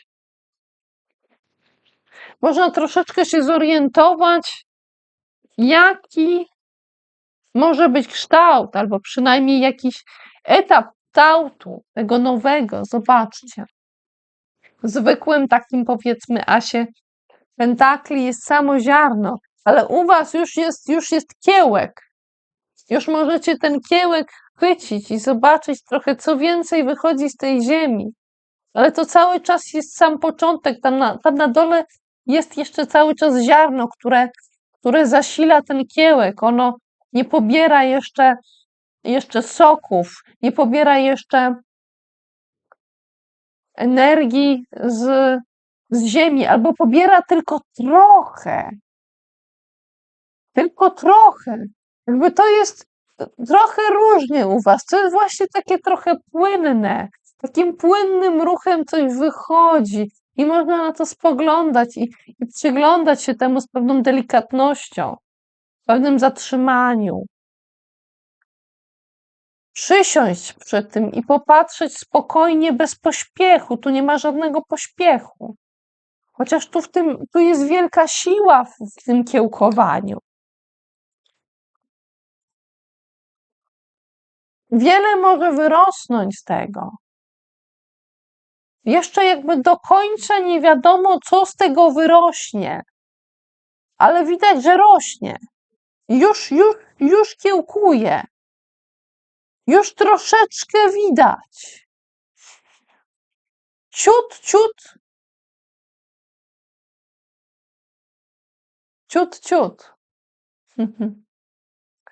I możecie przez chwilę myśleć, a może tu chodzi o to, że trzeba coś nowego zrobić. Nie o to chodzi.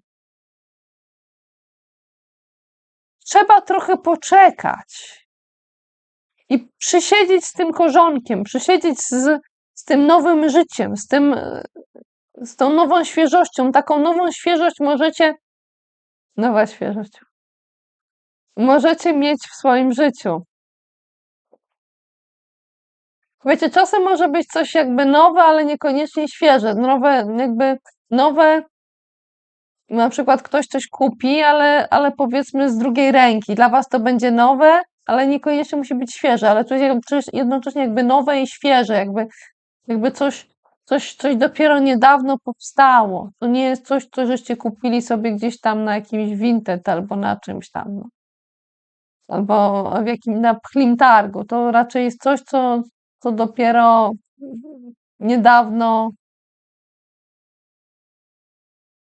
niedawno uzyskało możliwość bycia sobą w jakimś sensie, bycia ziarenkiem. I z tego ziarenka coś. A co ciekawe, z tym kiełkowaniem związany jest jakiś rodzaj zamknięcia, wcześniejszego zamknięcia, czy próby zamknięcia czegoś ostatecznie w końcu, ponownego podejścia do zamknięcia sprawy za pomocą sądu.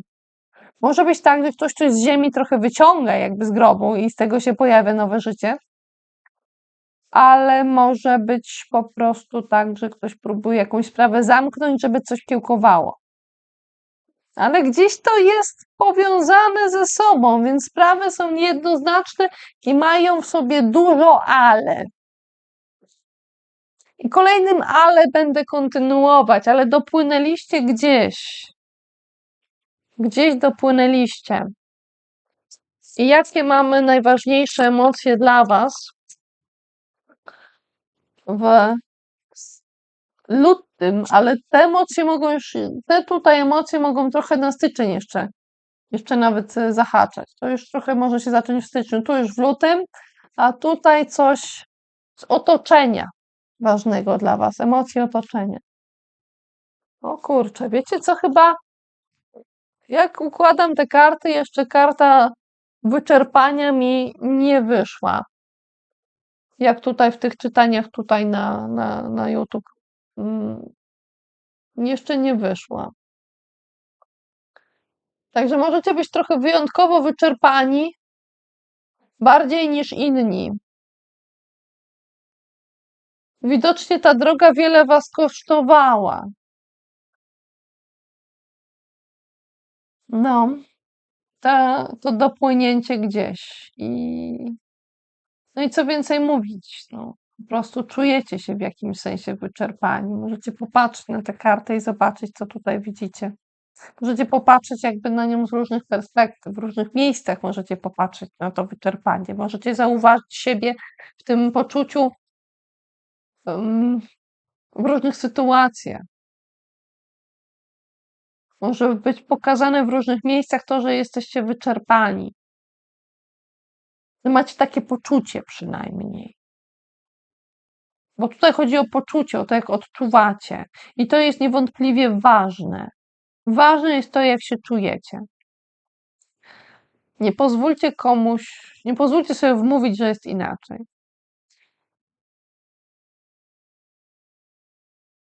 Choć możecie być w innym miejscu troszeczkę niepewni. Może niepewni, w którą stronę macie iść, niepewni swojej drogi. I gdzieś ta niepewność przejawiała się również u wodników, jeśli dobrze sobie przypominam. I zwracałam uwagę na to, i Wam też zwrócę uwagę na to, że są dwie ścieżki. I te ścieżki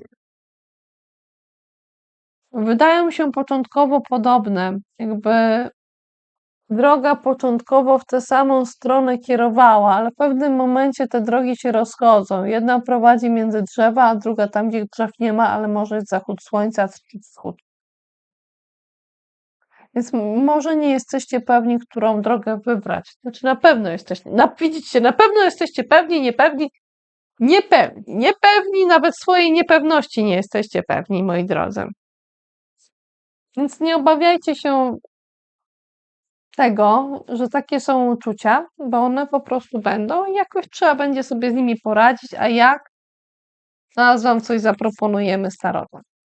A poza tym będzie ktoś w Waszej otoczeniu, który będzie się czuł zachęcony, pokrzepiony, ośmielony, wspierany. Może kogoś będziecie wspierać tak, że będzie mógł gdzieś dojechać, gdzieś dotrzeć.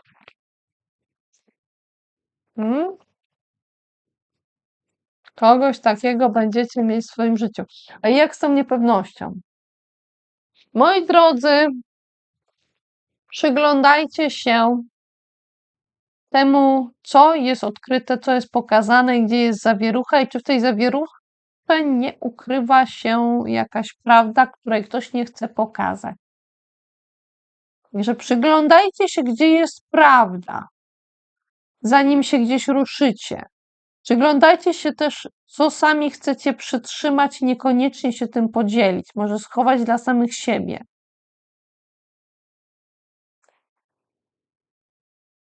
Ta rada wyszła bodajże chyba jeszcze, nie jestem pewna, czy u koziorożca, widzicie, niepewność. Możecie posłuchać innych rozkładów i posłuchać o tym, co dzieje się u innych znaków, u innych i zastanowić się, czego inni może nie chcą pokazać. Gdzie robi się zawierucha i ktoś wtedy coś przytrzymuje i gdzie się częściowo zakrywa. Przyjrzyjcie się, gdzie jest coś schowane, rybki.